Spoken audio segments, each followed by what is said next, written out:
Hello, StreamYard, YouTube. It's Sharon Marie, and I am going to finish up the book of Leviticus, and I am somewhat still in the valley. I'm in the valley, and I'm waiting on the Lord. Um, Evil white supremacy is truly, like I said, all of Satan's people and the people who live to please Satan are truly on their hind legs and walking around like God isn't on the throne and his word isn't real, including Paula White bubbling in her Bible and saying something about put your name in it. I don't know what the heck she is talking about. She's talking about everything but doing the ways of Jesus. And I seen a man who said Jesus fed people for free. No, I did not read that in my Bible. So we have to be careful who all. Well, anyway, I'm not a teacher. I'm not a preacher. I'm not a politician. Anyone in the room saying hello? Let me see. Right now, I'm on a big fat 0. Okay, no problem. Alrighty, so I want to say about the rapture. Because I read my Bible, I want to know what makes anyone think Jesus has found a bride on the earth worth coming and saving anyone for. So, the rapture says he's looking for a bride, and then comes our salvation when he decides to come onto the earth and save his people. Leviticus chapter 11. Rules about what may be eaten. The Lord spoke to Moses and Aaron. He said, Tell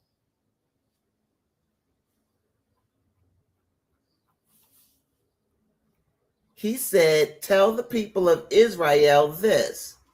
These are the land animals you may eat. You may eat any animal that has split hooves, completely divided, and choose the cud. Look at the devil trying to act up with my computer. Some animals only chew the cud or only have split hooves. Don't eat these animals.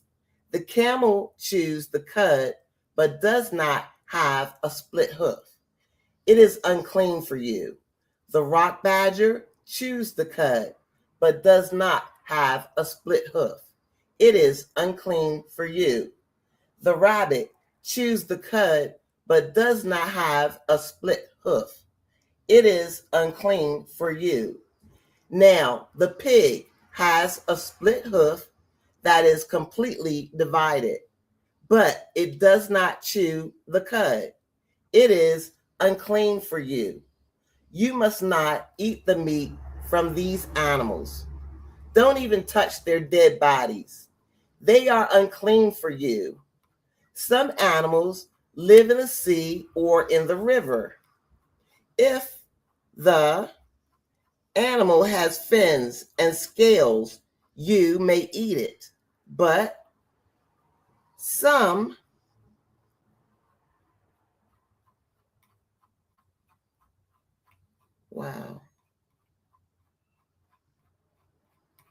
some animals live in the sea.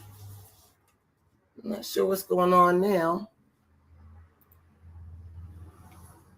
But some animals live in the sea or in a river and do not have fins.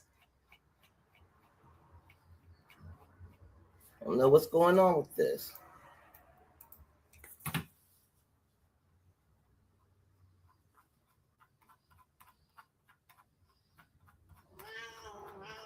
Yeah. But some animals live in the sea or in a river and do not have fins and scales.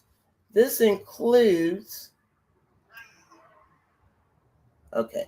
This includes the things that fill the water, and it includes all other things that live in the water. You should hate them. You must not eat any meat from them. Don't even touch their dead bodies. This is because you should hate them. You must hate any animal in the water that does not have fins and scales. Also, some birds should not be eaten. They should be hated. You must not eat any of these birds: eagles, vultures, black vultures, kites, or any kind of falcon. Don't eat any kind of raven, horned owls, screeched owls, seagulls, or any kind of hawk. Don't eat little owls, cormorants, great owls, white owls, desert owls, or ospreys. Don't eat storks, any kind of heron, hopies, or bats. Don't eat insects that have wings and walk on all 4 feet. They are also to be hated. But you may eat certain insects that have wings and walk on 4 feet. You may eat those that have legs with joints above their feet so they can jump. These are the insects you may eat: all kinds of locusts, winged locusts, crickets, and grasshoppers. But all other insects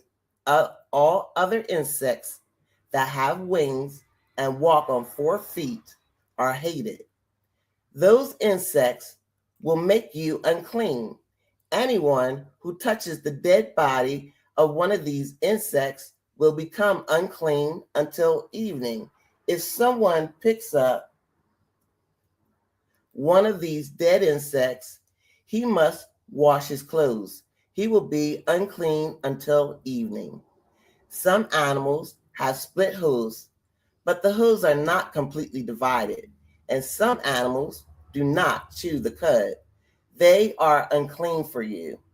Anyone who touches the dead body of one of these animals will become unclean. Other animals do not have hooves at all. They walk on their paws. These animals are unclean for you. Anyone who touches the dead body of one of these animals will become unclean. He will be unclean until evening. Anyone who picks up their dead bodies must wash his clothes. He will be unclean until evening. These animals are unclean for you. These crawling animals are unclean for you: moles, rats, all kinds of great lizards, geckos, crocodiles, lizards, sand reptiles, and chameleons. These crawling animals are unclean for you. Anyone who touches their dead bodies will be unclean until evening. If an unclean animal dies and falls on something, that thing will also become unclean. The animal might fall on a thing made from wood, cloth, leather, or rough cloth. It does not matter what the thing was used for. Whatever the animal falls on must be washed with water. It will be unclean until evening. Then it will become clean again. The dead, unclean animal might fall into a clay bowl. If it does, anything in that bowl will become unclean, and you must break the bowl. If water from the unclean clay bowl gets on any food, that food will become unclean. If any dead, unclean animal falls on something, that thing becomes unclean. The animal may fall on a clay oven or a clay baking pan. If so, it must be broken into pieces. These things will be unclean. They are unclean for you. A spring or well that collects water will stay clean. But anyone who touches the dead body of any unclean animal will become unclean. A dead, unclean animal might fall on a seed to be planted. That seed is still clean. But you might put water on some seeds. If a dead, unclean animal falls on those seeds, they are unclean for you. Also, an animal which you use for food may die. If it does, anyone who touches its body will be unclean until evening. Anyone who eats meat from this animal's dead body must wash his clothes. He will be unclean until evening. Anyone who picks up the animal's dead body must wash his clothes. He will be unclean until evening. Every animal that crawls on the ground is one of the hated animals. It must not be eaten. Anyone who picks up the animal's dead body must wash his clothes. He will be unclean until evening. You must not eat any of the animals that crawl on the ground. This includes animals that crawl on their stomachs, and it includes animals that walk on all 4 feet or on many feet. Those are hated animals to you. Do not make yourself unclean by these hated animals. You must not become unclean by them. I am the Lord your God. Keep yourselves holy for me because I am holy. Don't make yourselves unclean with these hated crawling animals. I am the Lord who brought you out of Egypt. I did it so I could be your God. You must be holy because I am holy. These are the teachings about all of the cattle, birds, and other animals on earth. These are the teachings about the animals in the sea. And these are the teachings about the animals that crawl on the ground. These teachings help people know the difference between unclean animals and clean animals. They help people know which animals may be eaten and which ones must not be eaten. Leviticus chapter 12, rules for new mothers.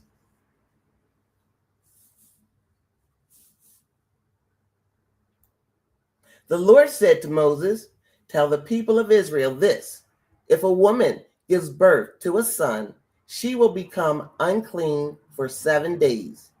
This will be like her being unclean during her monthly period. On the 8th day, the boy must be circumcised. Then it will be 33 days before she becomes clean from her loss of blood. She must not touch anything that is holy. She must not enter the holy place until her time of cleansing is finished. But a woman may give birth to a daughter. Then the mother will be unclean for 2 weeks. This is like her being unclean during her monthly period. It will be 66 days before she becomes clean from her loss of blood. After she has a son or daughter, she must have a time of cleansing. When it is over, the new mother must bring certain sacrifices to the meeting tent. She must give the priest at the entrance a year-old lamb for a burnt offering, and she must bring a dove or young pigeon for a sin offering. He will offer them before the Lord to make her clean, so she will belong to the Lord again. Then she will be clean from her loss of blood. These are the teachings for a woman who gives birth to a boy or girl. If she cannot afford a lamb, she is to bring 2 doves or 2 young pigeons. One bird will be for a burnt offering and one for a sin offering. In this way, the priest will make her clean, so she will belong to the Lord again, and she will be clean. Leviticus 13 rules about skin diseases. The Lord said to Moses and Aaron, someone might have a swelling on his skin, or he might have a scab or a bright spot on his skin.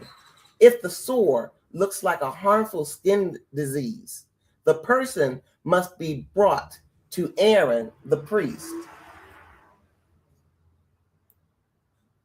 or he must be brought to one of Aaron's sons, the priest. The priest must look at the sore on the person's skin. The hair in the sore may have become white, and the sore may seem deeper than the person's skin. If so, it is a harmful skin disease. When he has finished looking at the person, the priest must announce that the person is unclean. Sometimes there is a white spot on a person's skin, but the spot does not seem deeper than the skin. If that is true, and if the hair from the spot has not turned white, the priest must separate that person from the other people for 7 days. On the seventh day, the priest must look at the person again. He may see that the sore has not changed. It might not have spread on the skin. Then the priest must keep the person separated for 7 more days. On the 7th day, the priest must look at the person again. The sore may have faded, and it may not have spread on the skin. If that is true, the priest must announce that the person is clean. The sore is only a rash. The person must wash his clothes. Then he will become clean again. But the sore may have spread again after the priest has announced him clean. Then the person must come again to the priest. The priest must look at him. If the rash has spread on the skin, the priest must announce that the person is unclean. It is a harmful skin disease.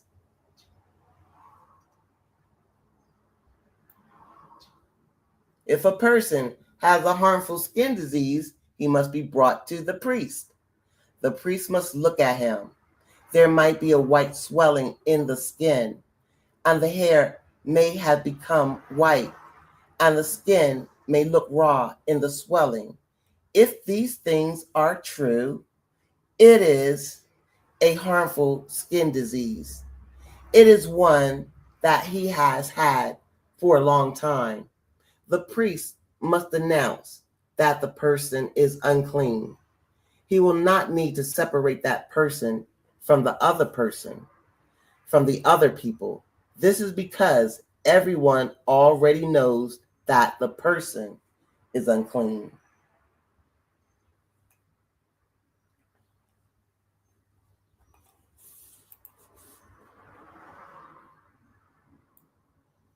Sometimes skin disease spread all over a person's body. The disease covers that person's skin from his head to his feet as far as the priest can see. Then the priest must look at the person's whole body. The priest might see that the disease covers the whole body. It might have turned all of the person's skin white. Then the priest must announce that the person is clean. But when the person has an open sore, he is not clean. When the priest sees the open sore, he must announce that the person is unclean. The open sore is not clean. It is a harmful skin disease. If the open sore becomes white again, the person must come to the priest. The priest must look at him. If the sores have become white, the priest must announce that the person with the sores is clean. Then he will be clean. Someone may have a boil on his skin, but it is healed. In the place where the boil was, there might be a white swelling, or there might be a bright red spot. This place on the skin must be shown to the priest, and the priest must look at it. The spot might seem deeper than the skin, and the hair on it might have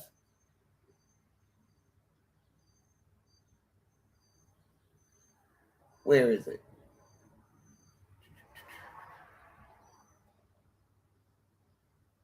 The spot. And it the spot may not be deeper than the skin, and it may have faded. Is that where I was at? Let me go back to the boil. Okay, if these things are true, the priest must announce that the person is unclean. The spot is a harmful skin disease. It has broken out from inside the boil, but the priest must look at the spot. There might be no white hairs in it. The spot may not be deeper than the skin, and it may have faded. Then the priest must separate the person from other people for 7 days. If the spot spreads on the skin, the priest must announce that the person is unclean. It is a disease that will spread, but the bright spot might not spread or change. Then it is only the scar from the old boil. Then the priest must announce that the person is clean. A person might get a burn on his skin. If the open sore becomes white or red, the priest must look at it. If the white spot might seem deeper than the skin, and the hair at that spot might have become white. If these things are true, it is a harmful skin disease. The disease has broken out in the burn. Then the priest must announce that the person is unclean. It is a harmful disease, but the priest must look at the spot.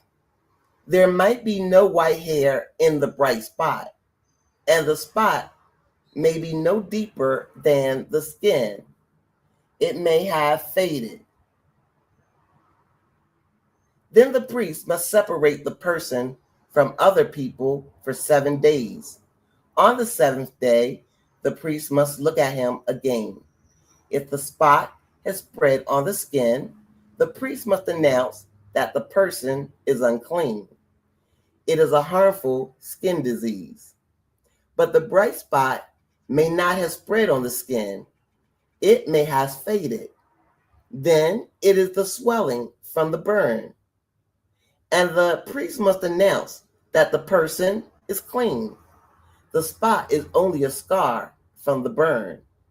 Someone might get a sore on his scalp or on his chin. A priest must look at the sore. It may seem to be deeper than the skin, and the hair around it may be thin and yellow. If these things are true, the priest must announce that the person is unclean. It is an itch, a harmful skin disease of the head or chin. But when the priests look at it, the sore might not seem deeper than the skin. There might not be any black hair in it.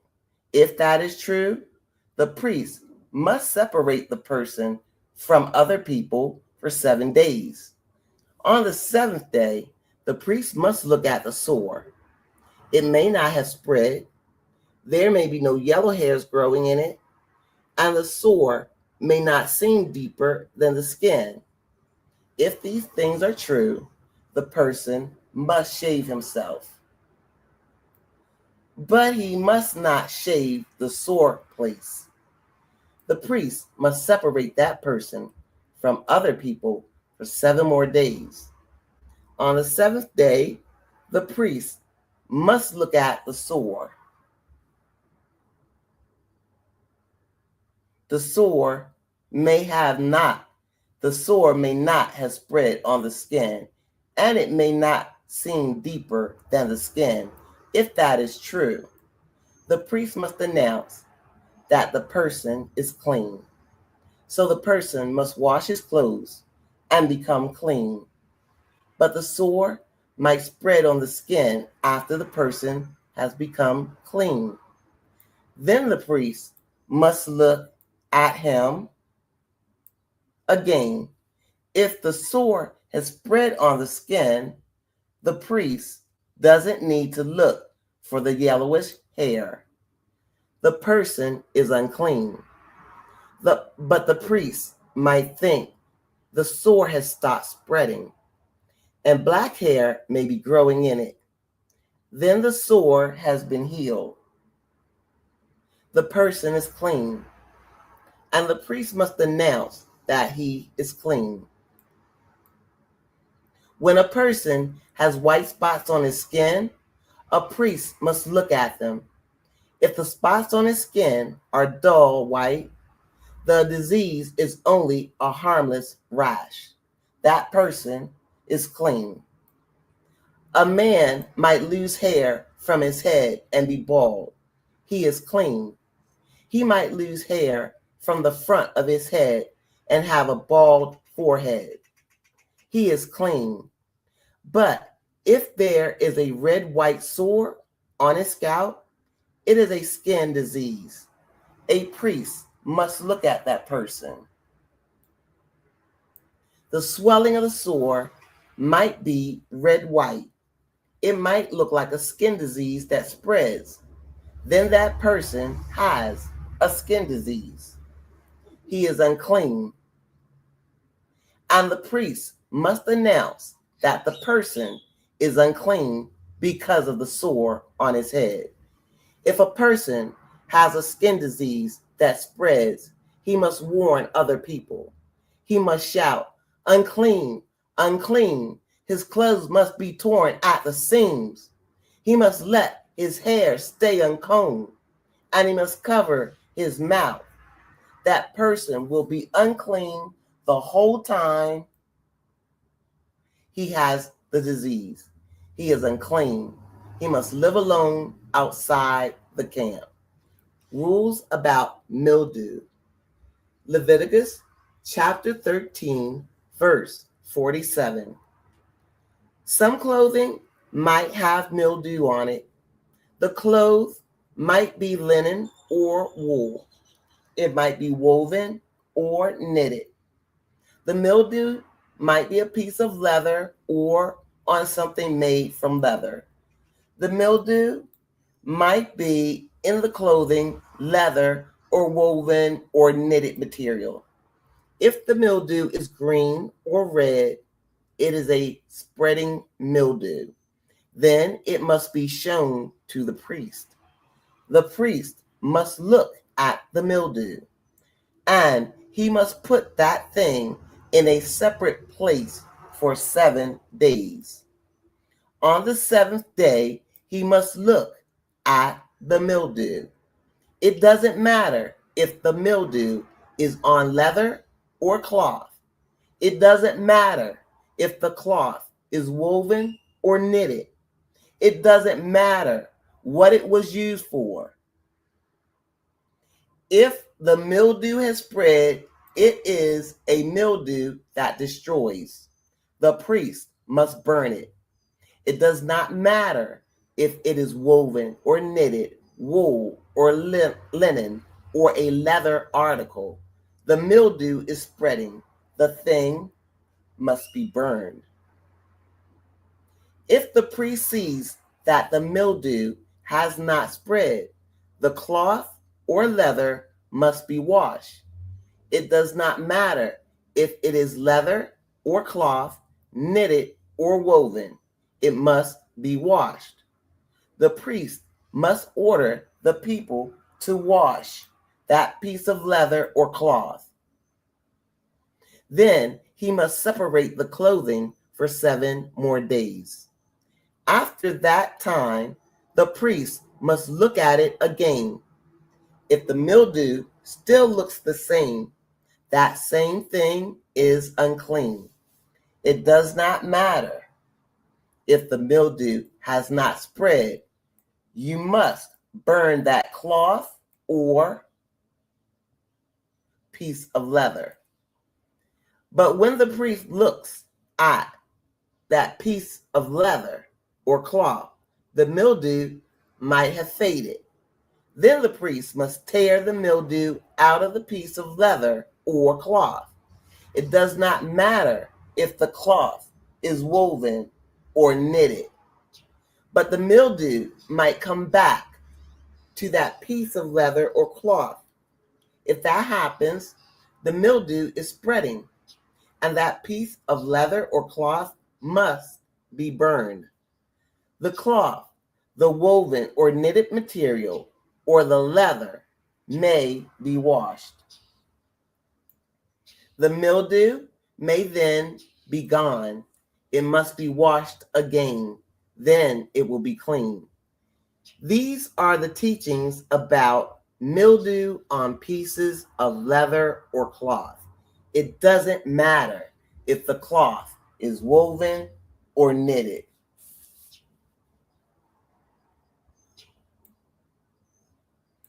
Leviticus chapter 14. Rules for cleansing skin diseases.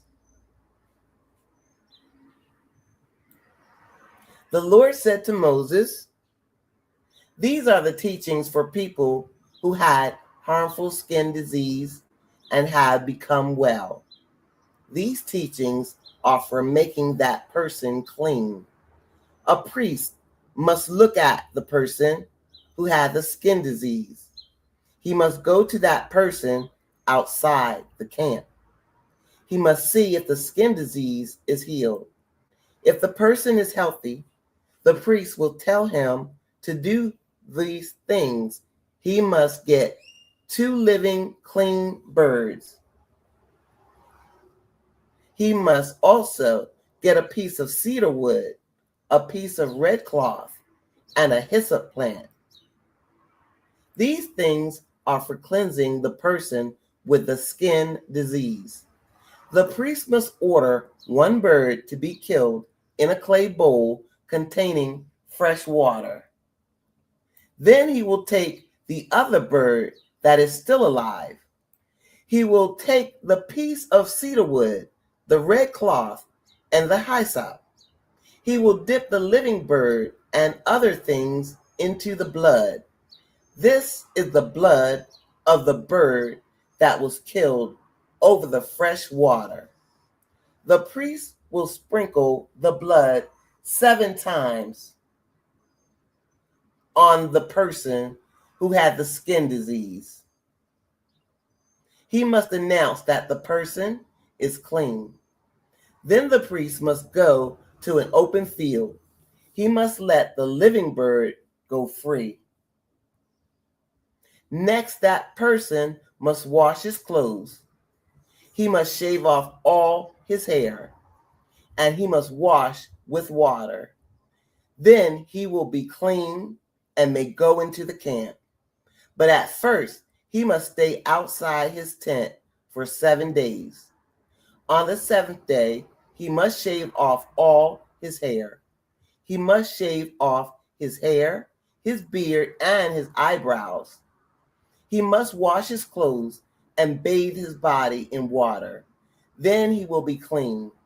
On the 8th day, the person who had the skin disease must take 2 male lambs.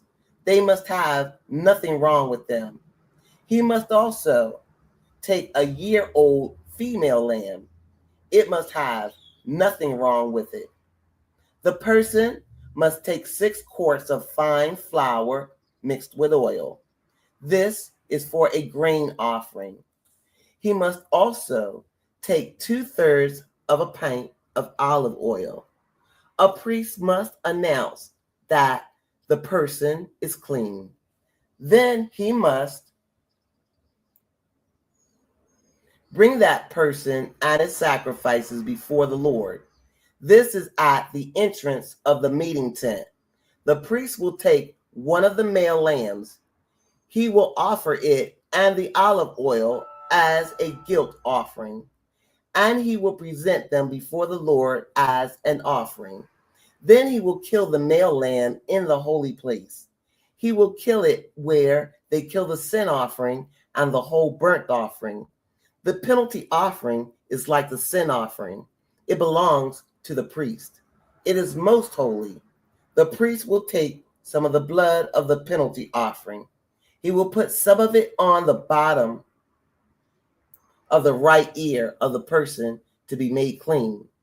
He will put some of it on the thumb of the person's right hand, and he will put some on the big toe of the person's right foot. The priest will also take some of the oil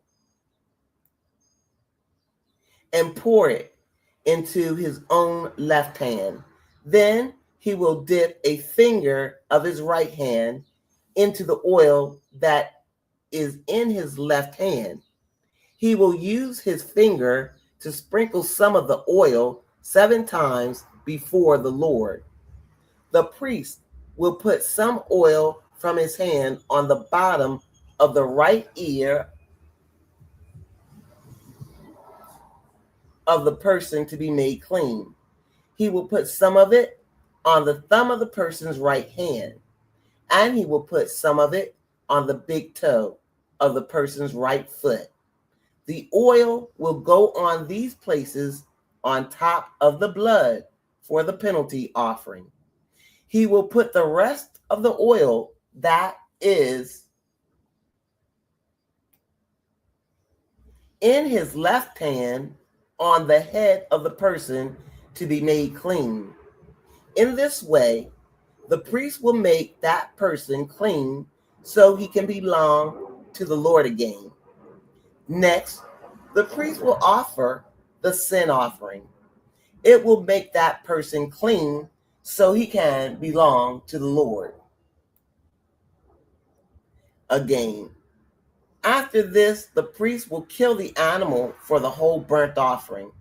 Then he will offer the burnt offering and grain offering on the altar.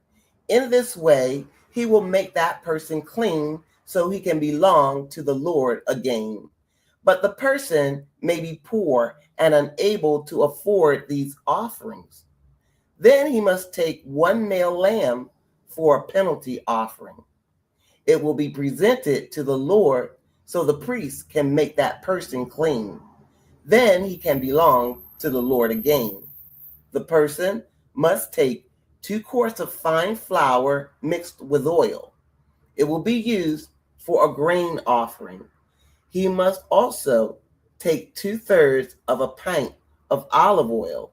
He must take 2 doves or 2 young pigeons, which he can afford.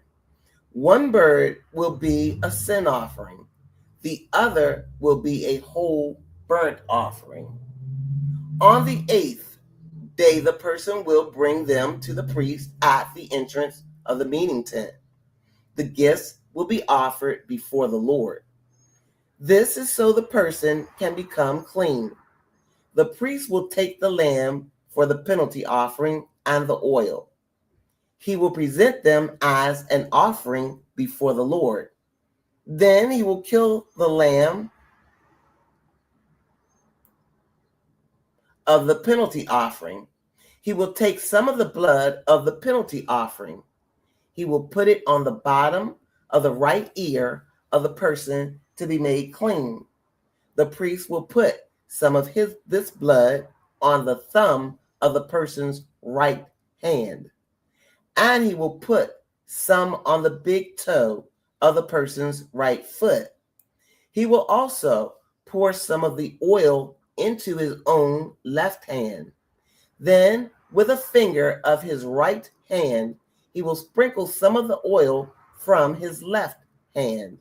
He will sprinkle it 7 times before the Lord. Then the priest will take some of the oil from his hand. He will put it on the bottom of the right ear of the person to be made clean.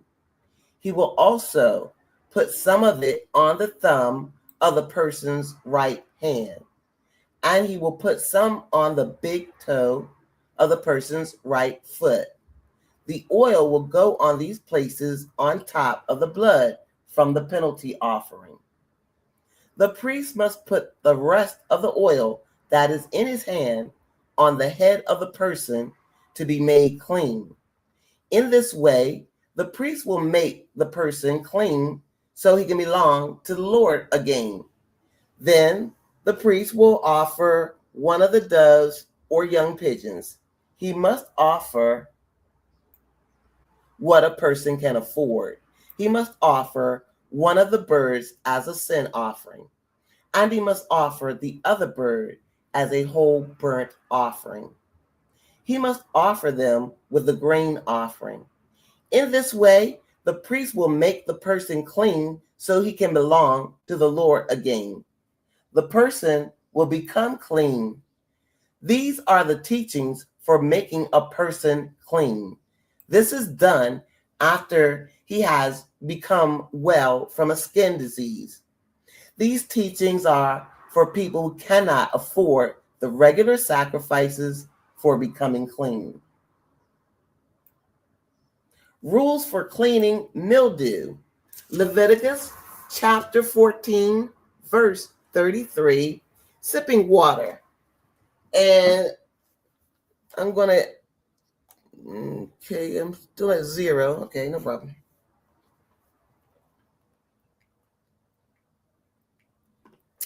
Hello, someone. Sipping water.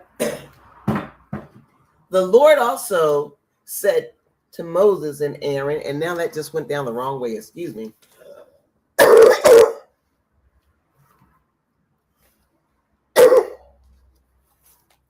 Rules for cleaning mildew. Leviticus chapter 14, verse 33.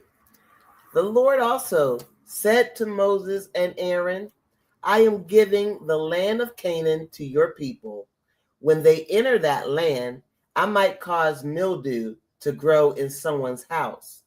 The owner of that house must come and tell the priest. He should say, I have seen something like mildew in my house. Then the priest must order the people to empty the house. Excuse me. They must do this before he goes in to look at the mildew. This is so he will not have to say that everything in the house is unclean. After the people have emptied the house, the priest will go in to look at it. He will look at the mildew. The mildew on the walls of the house might be green or red. It might go into the wall surface. If these things are true, he must go out and close up the house for 7 days. On the 7th day, the priest must come back and check the house. The mildew may have spread on the walls of the house. If it has, the priest must order the people to tear out the stones with the mildew on them. They should throw the stones away. They must put the stones at a certain unclean place outside the city.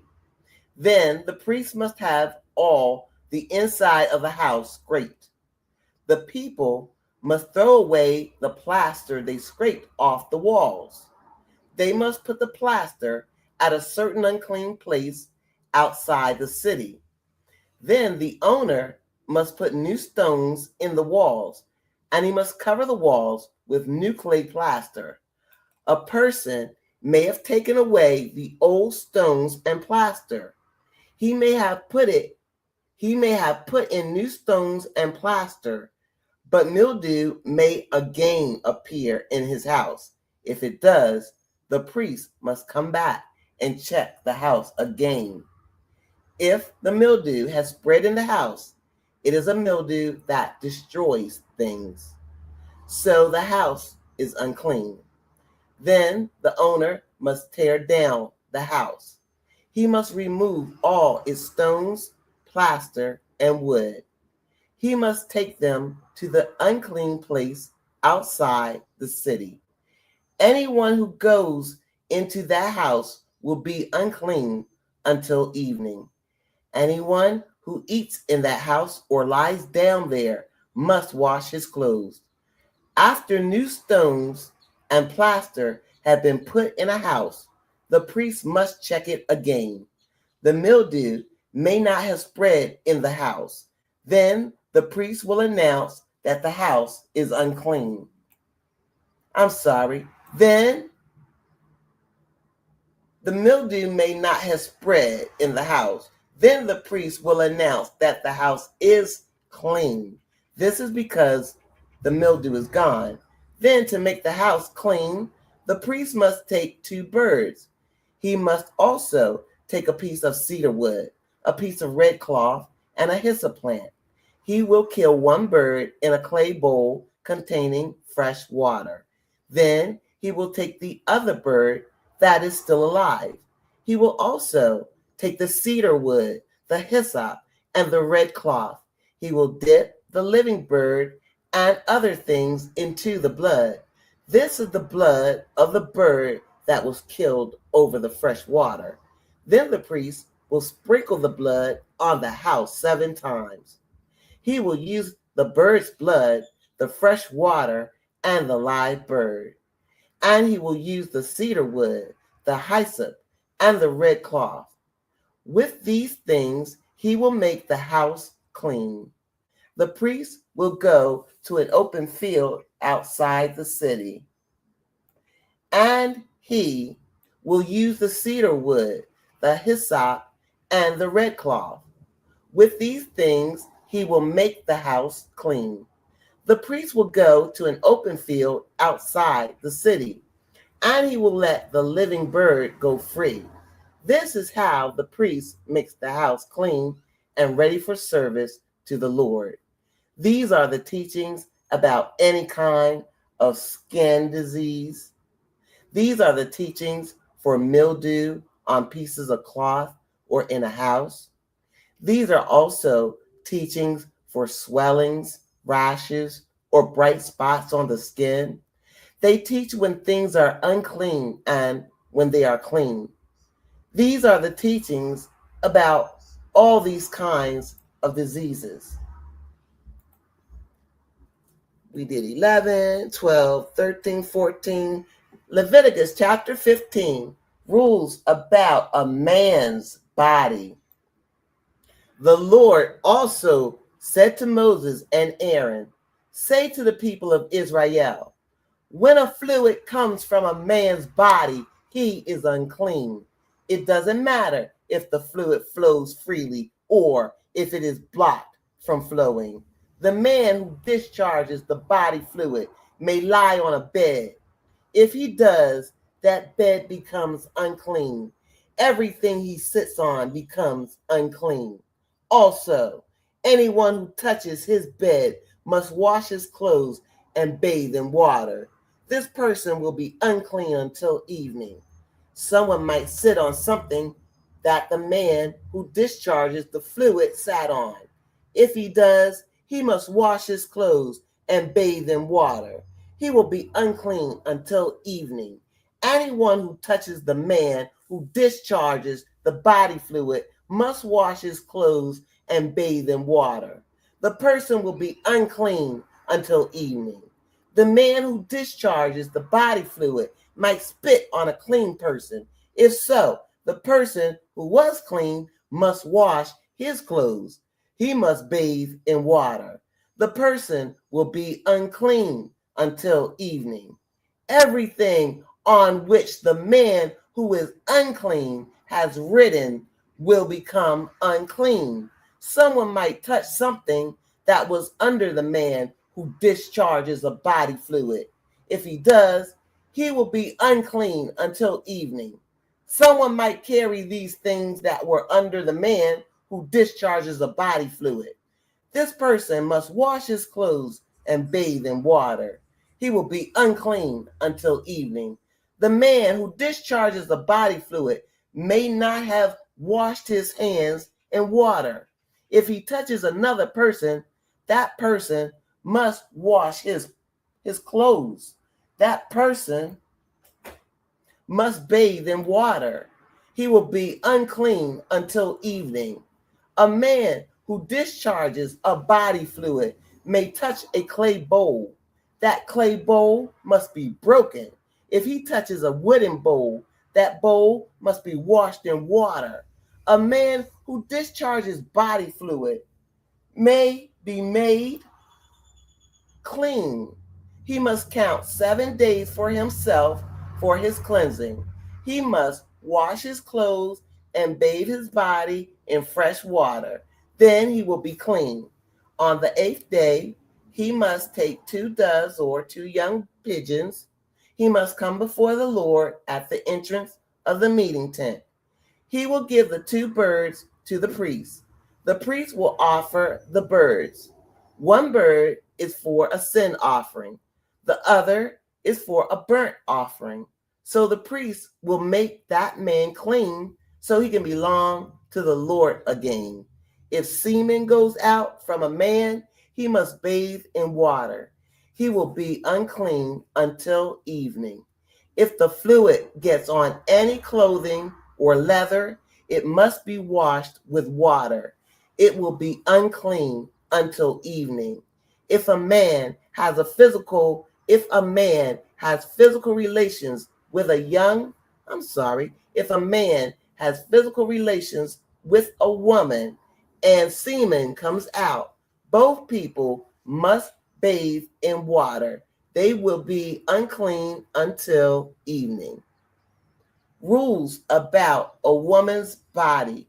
Leviticus chapter 15, verse 19. When a woman has her monthly period, she is unclean for 7 days. Anyone who touches her will be unclean until evening. Anything she lies on during this time will be unclean. Everything she sits on during that time will be unclean. Anyone who touches her bed must wash his clothes and bathe in water. That person will be unclean until evening. Anyone who touches something she has sat on must wash his clothes and bathe in water. That person will be unclean until evening. It does not matter if the person touched the woman's bed or something she sat on. That person will be unclean until evening. A man might have physical relations with a woman during her monthly period. If he does, he will be unclean for 7 days.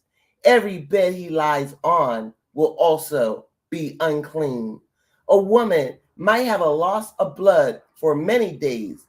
It may not be during her regular monthly period, or she may continue to have a loss of blood after her regular period.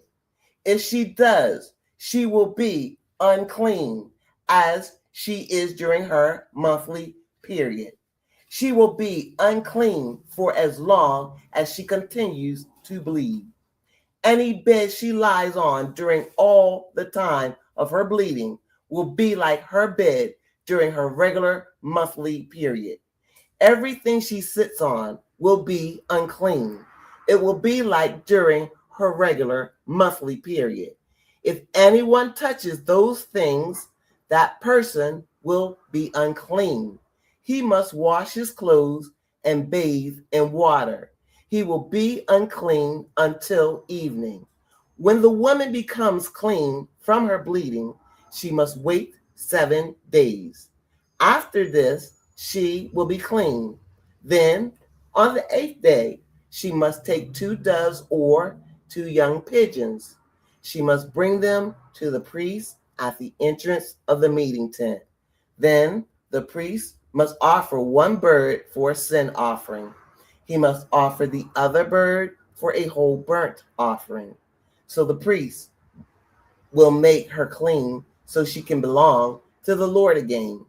So you must warn the people of Israel to stay separated from things that make them unclean. If you don't warn the people, they might make my holy tent unclean, and then they'll have to die. They will have to die. These are the teachings for the man who discharges a body fluid. These are the teachings for men who become unclean from semen coming out of their bodies.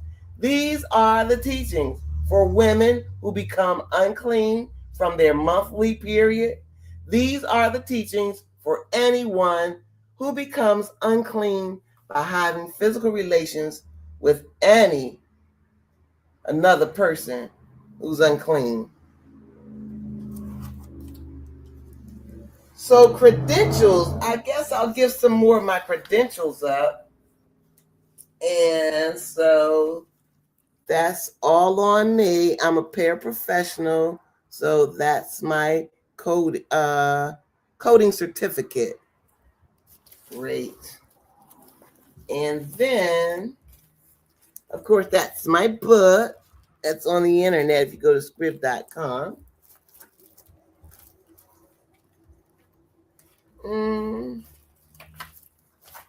That's my HEMA thing.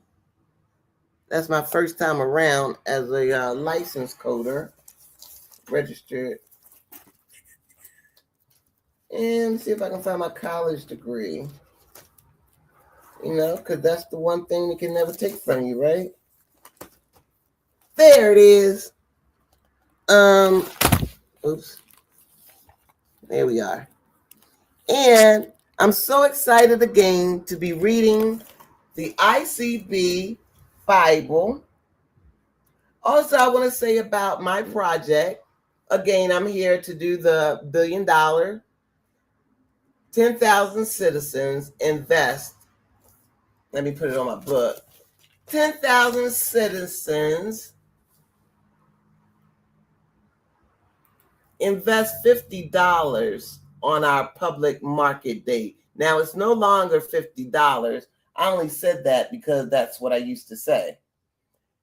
And that's what I used to say during the time when the PPP loans came out. So let me tell you guys my PP loan story. Look at me. I got this idea.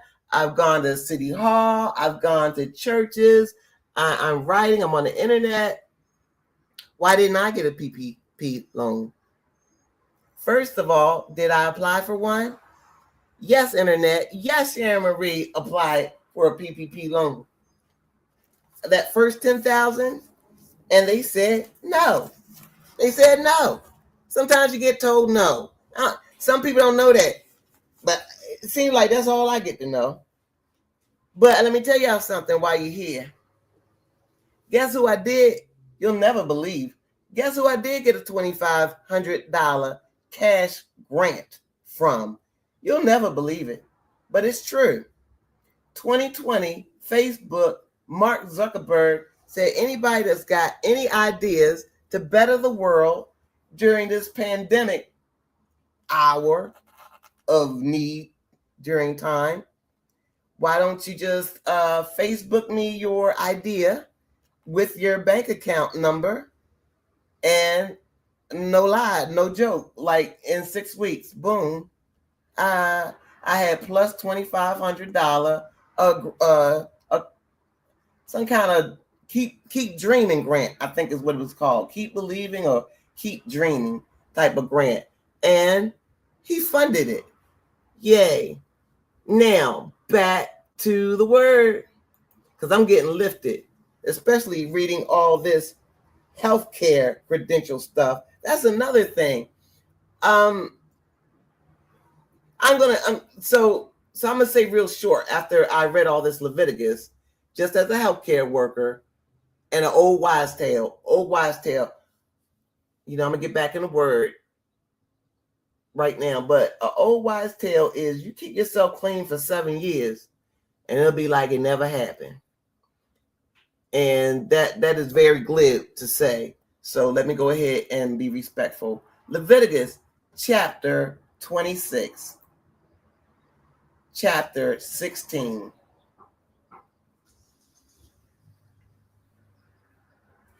The day of cleansing. Now 2 of Aaron's sons had died while offering incense to the Lord. At that time, the Lord spoke to Moses. He said, "Talk to your brother Aaron. Tell him there are times when he cannot go behind the curtain into the most holy place where the Ark of the Covenant is. If he goes in where I appear in a cloud over the lid on the Ark of the Covenant, he will die. Aaron may enter the most holy place only on the day of cleansing. Before he enters, he must offer a bull for a sin offering, and he must offer a male sheep for a whole burnt offering. He must put on these clothes. He will put on the holy linen inner robe. The linen underclothes will be next to his body. His belt will be the cloth belt, and he will wear the linen turban. These are holy clothes. So he must wash his whole body with water before he puts them on. Aaron must take from the people of Israel 2 male goats for a sin offering, and he must take 1 male sheep for a burnt offering. Then he will offer the bull for the sin offering. This sin offering is for himself. Then he will perform the acts to remove sins from him and his family, so they will belong to the Lord. Next, Aaron will take the 2 goats. He will bring them before the Lord at the entrance to the meeting tent. Aaron will throw lots for the 2 goats. 1 lot will be for the Lord. The other lot will be for the goat that removes sin. Then Aaron will take the goat that was chosen for the Lord by throwing the lot. He must offer this goat as a sin offering. The other goat was chosen by lot to remove the sin. It must be brought alive before the Lord. The priest will use it to perform the acts to remove Israel's sins, so they will belong to the Lord. Then this goat will be sent out into the desert. Then Aaron will offer the bull as a sin offering for himself. This will remove the sins of him and his family, so they will belong to the Lord. He will kill the bull for the sin offering for himself. Then he must take a pan full of burning coals from the altar before the Lord. Aaron must take 2 handfuls of sweet incense that has been ground into powder. He must bring it into the room behind the curtain. He must put the incense on the fire before the Lord. Then the cloud of incense will cover the lid on the Ark of the Covenant. Then, when Aaron comes in, he will not die. Also, Aaron must take some of the blood from the bull. He must sprinkle it with his finger on the front of the lid. Then, with his finger, he will sprinkle the blood 7 times in front of the lid. Then Aaron must kill the goat of the sin offering for the people. He must bring this goat's blood into the room behind the curtain. He must do with the goat's blood as he did with the bull's blood. He must sprinkle the goat's blood on the lid and in front of it. The people in Israel have been unclean, so Aaron will perform the acts to make the most holy place ready for service to the Lord.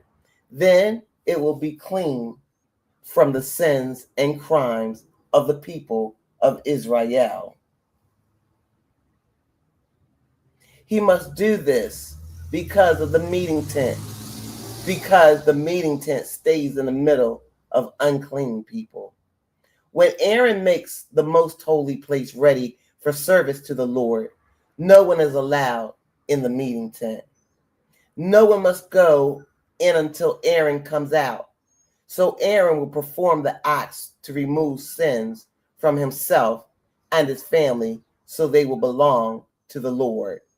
Then he will remove the sins of all the people of Israel, so they will belong to the Lord.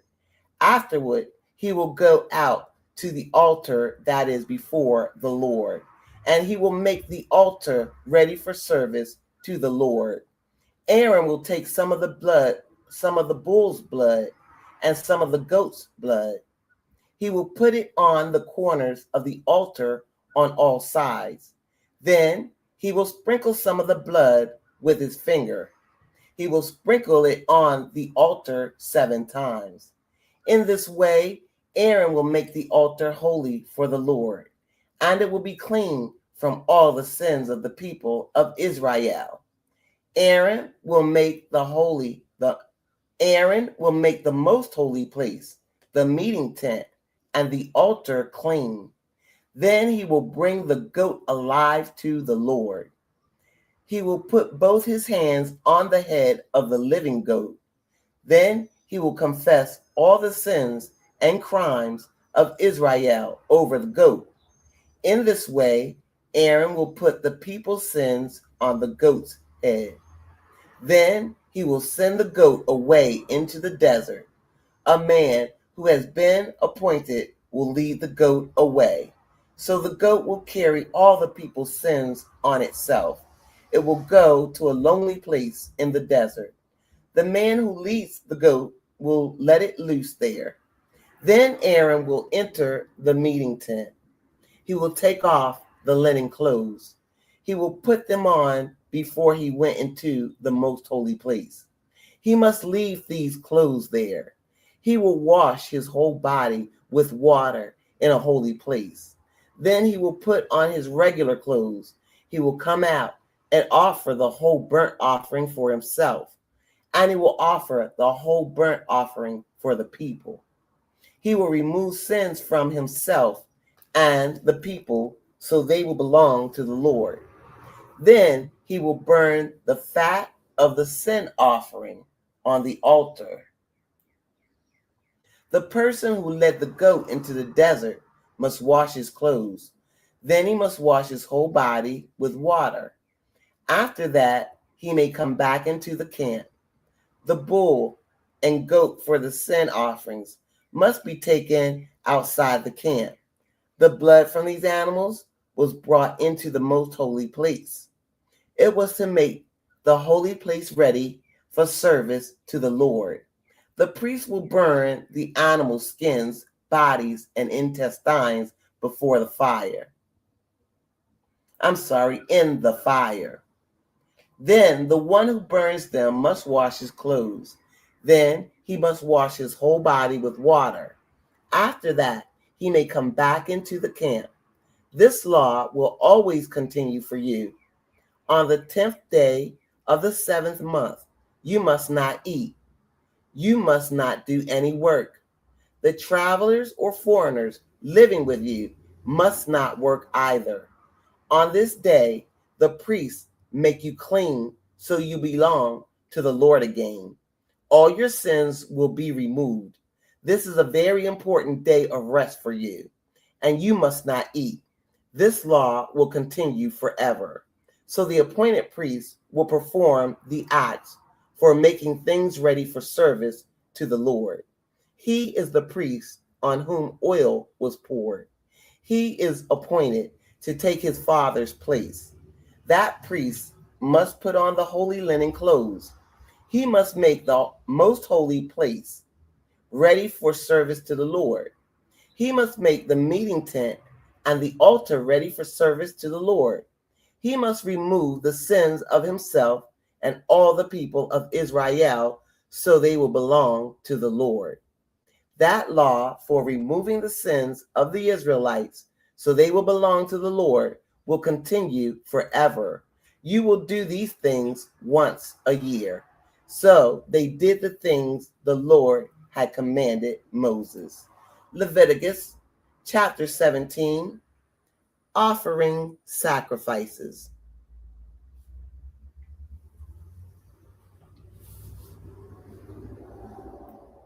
The Lord said to Moses, "Speak to Aaron, his sons, and all the people of Israel. Tell them, this is what the Lord has commanded. An Israelite might sacrifice an ox, a lamb, or a goat. He might kill it inside the camp or outside it, but he should have brought the animal to the entrance to the meeting tent. He should have given the animal as a gift to the Lord. If he didn't, he is guilty of killing. He must be separated from his people. This rule is so people will bring their sacrifices to the Lord. They have been sacrificing in the open fields, but they must bring those animals to the Lord at the entrance of the meeting tent. They must bring them to the priest and offer them as fellowship offerings. Then the priest will sprinkle the blood from those animals on the Lord's altar. It is near the entrance to the meeting tent, and the priest will burn the fat from those animals on the altar. This smell will be pleasing to the Lord. They must not offer any more sacrifices to their goat idols. They have chased after those other gods. In that way, they have acted like prostitutes. These rules will continue for people from now on. Tell the people this. Someone might offer a burnt offering or sacrifice. He might be a citizen of Israel, or he might be a traveler or foreigner living with you. That person must take his sacrifice to the entrance to the meeting tent. There he may offer it to the Lord. If he does not do this, he must be separated from his people. I will be against anyone who eats blood. It does not matter if it is a citizen of Israel or a foreigner living with you. I will separate that person from his people. This is because the life of the body is in the blood. And I have given you rules for pouring that blood on the altar. You must do this to remove your sins so you will belong to the Lord. It is the blood that removes the sins from your life so you will belong to the Lord. So I tell the people of Israel this: none of you may eat blood, and no foreigner living among you may eat blood. Someone may catch a wild animal or bird that can be eaten. The person may be a citizen of Israel or foreigner living among you. You must pour the blood on the ground and cover it with dirt. This is because if blood is still in the meat, the animal's life is still in it. So I give this command to the people of Israel: don't eat meat that still has blood in it. Anyone who eats blood must be separated from his people. Someone may eat an animal that died by itself, or he may eat an animal that was killed by another animal. That person may be a citizen of Israel or a foreigner living among you. If he eats the animal, he will be unclean until evening. He must wash his clothes and whole body with water. If he does not wash his clothes and bathe his body, he will be guilty of sin. Leviticus chapter 18, rules about physical relations. The Lord said to Moses, "Tell the people of Israel, I am the Lord your God. In the past you lived in Egypt. You must not do what was done in that country, and you must not do as they do in the land of Canaan, where I am bringing you. Do not follow their customs. You must obey my rules and follow them. I am the Lord your God. Obey my laws and rules. A person who obeys my laws and rules will live because of them. I am the Lord. You must never have physical relations with your close relatives. I am the Lord. You must not shame your father by having physical relations with your mother. She is your mother. Do not have physical relations with her. You must not have physical relations with your father's wife. That would shame your father. You must not have physical relations with your sister. She may be the daughter of your father or your mother. It doesn't matter if she was born in your house or somewhere else.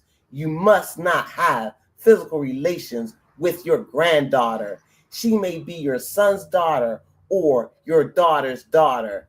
That would bring shame on you. If your father and his wife have a daughter, she is your sister. You must not have physical relations with her.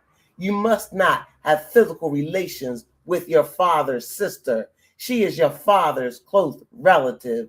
You must not have physical relations with your mother's sister. She is your mother's close relative. You must not have physical relations with the wife of your father's brother. This would shame him. His wife is your aunt. You must not have physical relations with your brother's wife.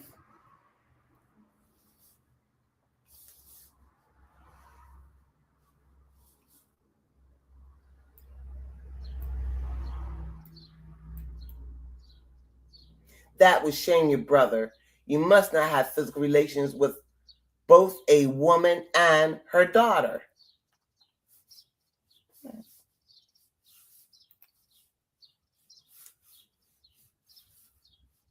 Okay. Can I see why Vashti left the party? If that was the issue, I don't know. All right, now.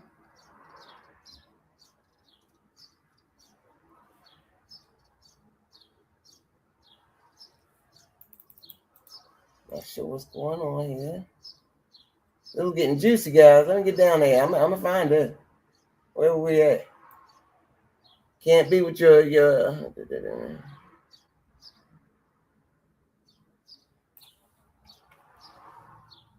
good.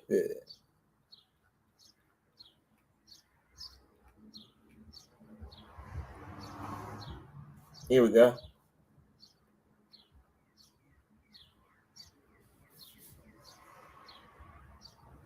Oh, the devil acting up. Okay. Cancel that.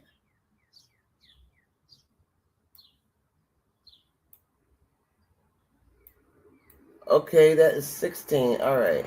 Where was I was on 18, right?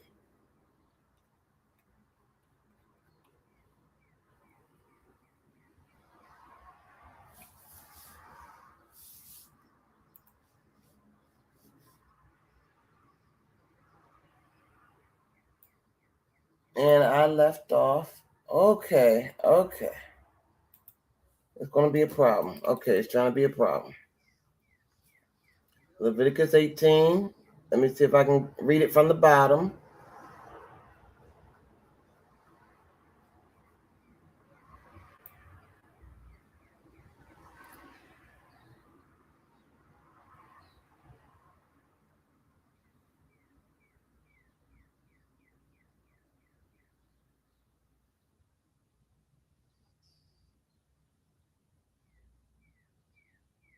You must not have physical relations with your granddaughter. She may be your son's daughter or your daughter's daughter.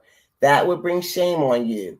If your father and his wife have a daughter, she is your sister. You must not have physical relations with her. You must not have physical relations with your father's sister. She is your father's close relative. You must not have physical relations with your mother's sister. She is your mother's close relative. You must not have physical relations.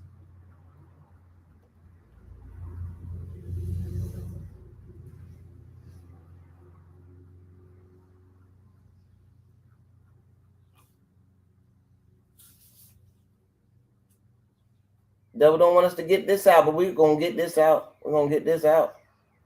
Because we know that they were doing all this in the desert when they took off to begin with back in Genesis. So now comes the rules.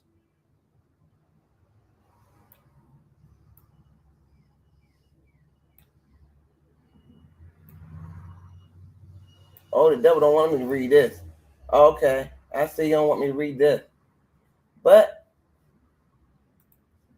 I'm here to bust that devil upside the head today. Tired of him. I get lifted on God's word. Okay. You must not.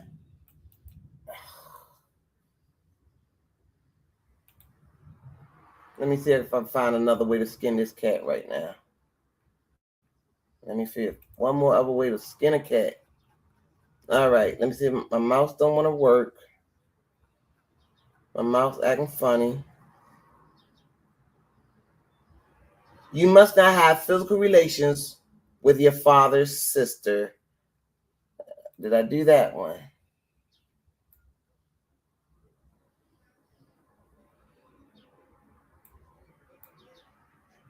You must not have physical relations with your granddaughter. She may be your son's daughter or your daughter's daughter. That would bring shame on you.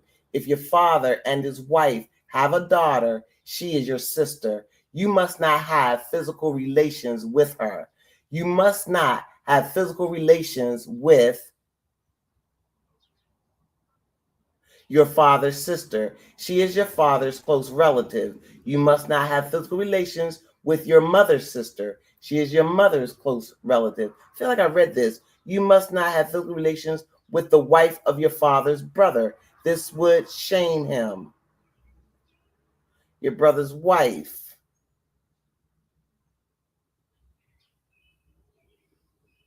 Okay, I'm gonna have to read 18 from the top.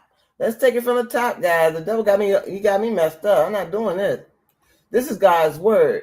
And if we can't do it right, then we take it from the top and until we get it right. Leviticus 18, rules about physical relations. The Lord said to Moses, tell the people of Israel, I am the Lord your God. In the past, you lived in Egypt.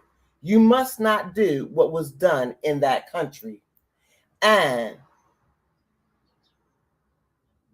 you must not do as they do in the land of Canaan, where I am bringing you. Do not follow their customs. You must obey my rules and follow them. I am the Lord your God.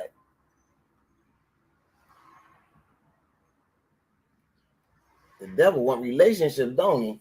He want the relationship rules. You don't want to hear God's rules. Well, I'm going to have to read about a verse. I'm going to read about a verse. Leviticus chapter 18, verse 1. The Lord said to Moses. Verse 2. Tell the people of Israel, I am the Lord your God. Verse 3. In the past, you lived in Egypt. You must not do what was done in that country, and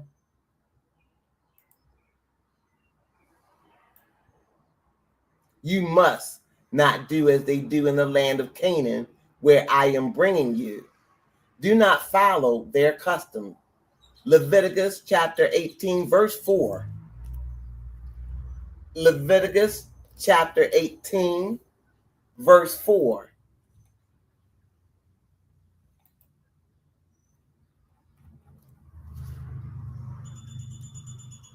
You must obey my rules and follow them. I am the Lord your God. Verse 5. Obey my laws and rules. A person who obeys my laws and rules will live because of them. I am the Lord. Verse 6. You must never have physical relations with your close relatives. I am the Lord. Verse 7. You must not shame your father by having physical relations with your mother. She is your mother. Do not have physical relations with her. Verse 8. You must not have physical relations with your father's wife. That would shame your father. Verse 9. You must not have physical relations with your sister. She may be the daughter of your father or mother. It doesn't matter if she was born in your house or somewhere else. Verse 10, you must not have physical relations with your granddaughter. She may be your son's daughter or your daughter's daughter.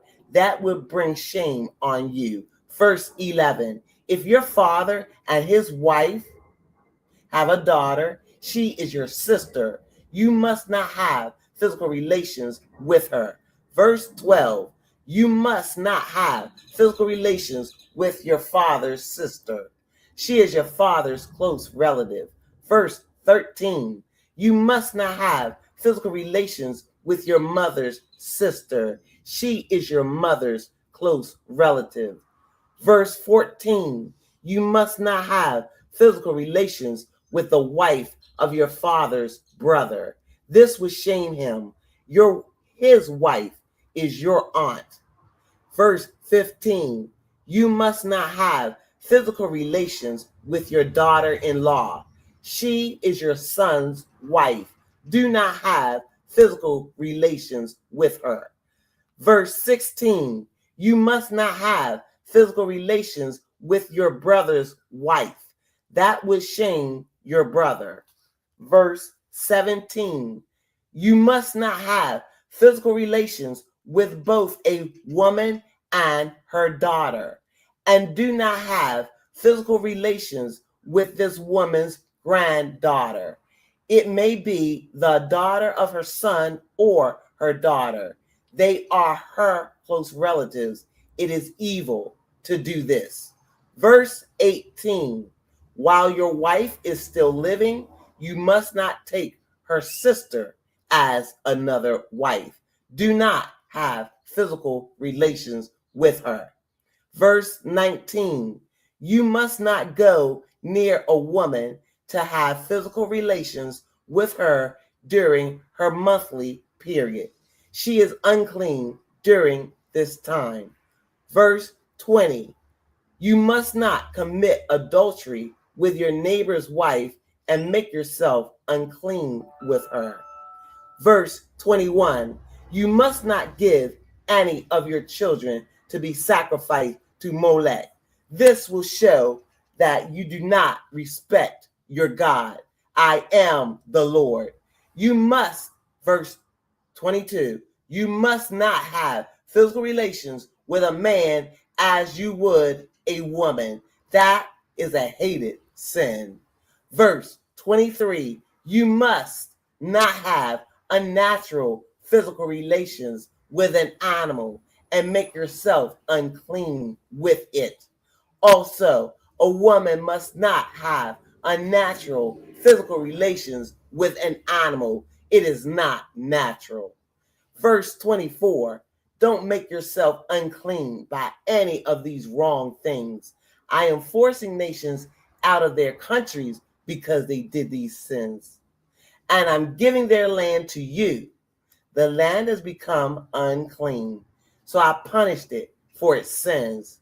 And the land is throwing out those people who live there. You must obey my laws and rules. You must not do any of these hated sins. These rules are for the citizens of Israel. They are also for the people who live with you. The people who lived in the land before you did all these hated things. So the land became unclean. If you do these things, you will also make the land unclean, and it will throw you out as it threw out the nations before you. Anyone who does these hated sins must be separated from his people. The people who lived in the land before you have done these hated sins, but you must not do them. You must obey my laws. Don't make yourself unclean by these hated sins. I am the Lord your God. Woo, Jesus. We got through that one, guys. We got through. I can't believe y'all wasn't here to see that one. Y'all, the devil was fighting me, and I fought him right back. Bit him in his daggone head. All right. Leviticus chapter 19. You see that the mouse don't want to work. but that's okay. Water break. Okay, just a cough break. The water actually makes me cough. Okay, so because I'm talking and cause the whole cadence. Leviticus chapter 19. Other laws. The Lord said to Moses, tell all the people of Israel, I am the Lord your God. You must be holy because I am holy. Each person among you must respect his mother and father, and you must keep my Sabbath. I am the Lord your God. Do not worship idols. Do not make statues of gods for yourselves. I am the Lord your God. You may sacrifice a fellowship offering to the Lord. If you do, you must offer it so you will be accepted. You may eat it the same day you offer it, and you may also eat it on the next day. But if any is left on the third day, you must burn it up. If any of it is eaten on the third day, it is unclean. It will not be accepted. Anyone who eats it then will be guilty of sin. This is because he did not respect the holy things that belong to the Lord. He must be separated from his people. Excuse me. You harvest your crops on your land, but you do not harvest all the way to the corners of your fields. If the grain falls onto the ground, don't gather it up. Don't pick all the grapes in your vineyards, and don't pick up the grapes that fall to the ground. You must leave those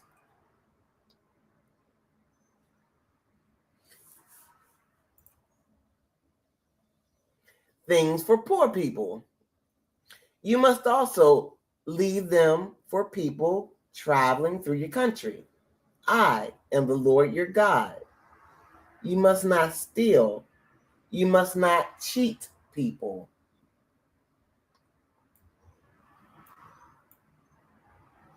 You must not lie to each other. You must not make a false promise by my name. If you do that, you will show that you don't respect your God. I am the Lord.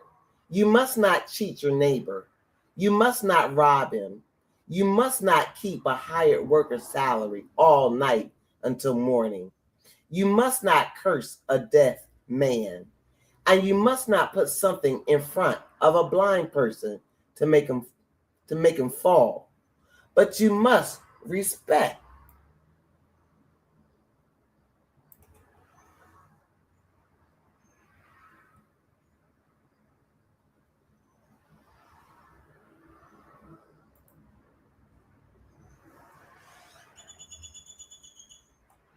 Yeah, I tell you, you got to love the word to be here tonight. You got to love this word. I love this word. And I was watching everybody else read their little NLVs, and oh man, they ain't flowing half the flow I got. They ain't got half the flow. Don't even know what they talking about. Poindexter, yeah, right, Poindexter. But yeah, okay, you say you can read it. All right, where was I, y'all? You must not cheat your neighbor. You must not rob him. You must not keep a hired worker's salary all night until the morning. You must not curse a deaf man. You must not put something in front of a blind person to make him fall. But you must respect God. I am the Lord. Be fair in your judging. You must not show special favor to poor people or great people. You must be fair when you judge your neighbor. You must not spread false stories against other people. You must not do anything that will put your neighbor's life in danger. I am the Lord. You must not hate your brother in your heart. If your neighbor does something wrong, tell him about it. If you do not, you will be partly to blame. Forget about the wrong things people do to you. You must not try to get even. Love your neighbor as you love yourself. I am the Lord. Obey my laws. You must not make two different kinds of cattle. You must not sow your field with two kinds different kinds of seed. You must not wear clothing made from two different kinds of material mixed together. A man might have physical relations with a slave girl of another man, but this slave girl has not been bought or given her freedom. If this happens, there must be punishment, but they are not to be put to death. This is because the woman was not free. The man must bring a male sheep as his penalty offering. He must bring it to the Lord at the entrance to the meeting tent. The priest will offer the male sheep as a penalty offering before the Lord. It will be for the man's sin. The priest will perform the acts to remove the sins of the man, so he will belong to the Lord. Then the man will be forgiven for his sin. In the future, you will enter your country. You will plant many kinds of trees for food. After planting a tree, wait 3 years before using its fruit. In the 4th year, the fruit from the tree will be the Lord's. It will be a holy offering of praise to him. Then, in the 5th year, you may eat the fruit from the tree. The tree will then produce more fruit for you. I am the Lord your God. You must not eat anything with the blood in it. You must not try to tell the future by signs or black magic. You must not cut the hair on the sides of your heads, and you must not cut the edges of your beard. You must not cut your body to show sadness for someone who died. Do not put tattoo marks on yourselves. I am the Lord. You must not make your daughter become a prostitute. That only shows you do not respect her. If you do this, the country will be filled with all kinds of sin. Obey the laws about Sabbath. You must respect my most holy place. I am the Lord. Do not go to mediums or fortune tellers for advice. If you do, you will become unclean. I am the Lord your God. Show respect to old people. Stand up when they come into the room. Show respect also to your God. I am the Lord. Do not mistreat foreigners living in your country. Treat them just as you treat your own citizens. Love foreigners as you love yourselves, because you were foreigners one time. That was in Egypt. I am the Lord your God. Be fair when you judge people, and be fair when you measure and weigh things. Your weighing baskets should be the right size, and your jars should hold the right amount of liquid. Your weights and balances should weigh correctly. I am the Lord your God. I brought you out of the land of Egypt. Remember all my laws and rules and obey them. I am the Lord. Leviticus chapter 20, warnings about various sins. The Lord said to Moses, you must also tell the people of Israel these things. A person in your country might give one of his children to Molech. That person must be killed. It doesn't matter if he is a citizen or foreigner living in Israel. You must throw stones at him and kill him. I will be against him. I will separate him from his people. This is because he gave his children to Molech. He showed that he did not respect my holy name, and he made my holy place unclean. The people of the community might ignore that person. They might not kill the one who gave his children to Molech, but I will be against him and his family. I will separate him from his people. I will do this to anyone who is unfaithful to me and who worships Molech. I will be against anyone who goes to mediums and fortune tellers for advice. He is being unfaithful to me. So I will separate him from his people. Be my holy people. Be holy because I am holy. I am the Lord your God. Remember and obey my laws. I am the Lord, and I have made you holy. Anyone who curses his father or mother must be put to death. He has cursed his father or mother, so he must be punished. Punishment for sexual sins, Leviticus chapter 20, verse 10. A man might have physical relations with his neighbor's wife. If he does, both the man and the woman are guilty of adultery, so they must be put to death. A man might have physical relations with his father's wife. If he does, both the man and his father's wife must be put to death. They have brought it on themselves. That man has shamed his father. A man might have physical relations with his daughter-in-law. If he does, both of them must be put to death. What they have done is not natural. It must be punished. A man might have physical relations with another man as a man does with a woman. If he does, these two men have done a hated sin. They must be put to death. They have brought it on themselves. A man might have physical relations with both a woman and her mother. This is evil. The people must burn that man and the two women in fire. Do this so that your people will not be evil. A man might have unnatural physical relations with an animal. If he does, he must be put to death. And you must also kill the animal. A woman might have unnatural physical relations with an animal. If she does, you must kill the woman and the animal. They must be put to death. They have brought it on themselves. It is shameful for a brother to marry his sister and to have physical relations with her. In front of everyone, they must both be separated from their people. The man has shamed his sister, and he is guilty of sin. If a man has physical relations with a woman during her monthly period, both the woman and the man must be separated from their people. They sin because they showed the source of her blood.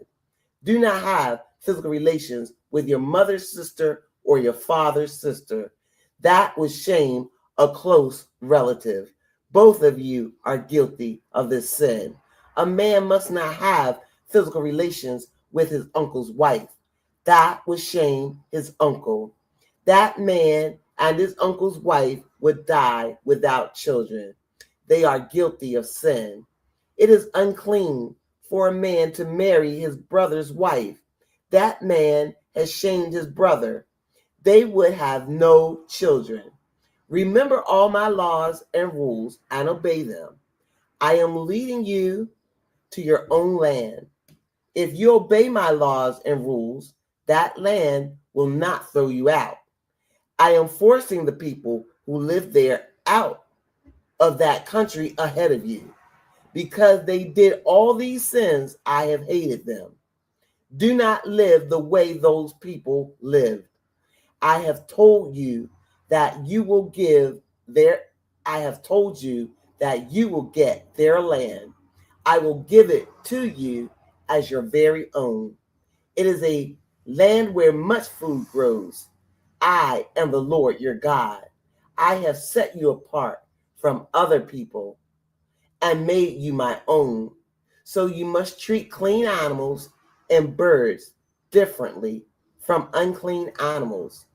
Do not make yourselves unclean by any of these unclean birds or animals or things that crawl on the ground.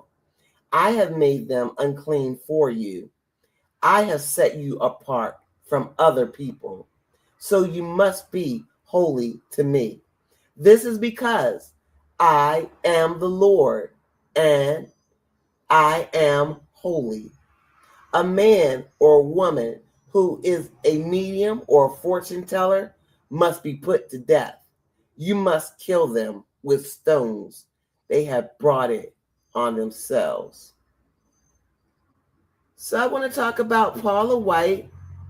And again, I don't want to be, I have to jump into her, but I rather say, Paula, please green light the project. Paula,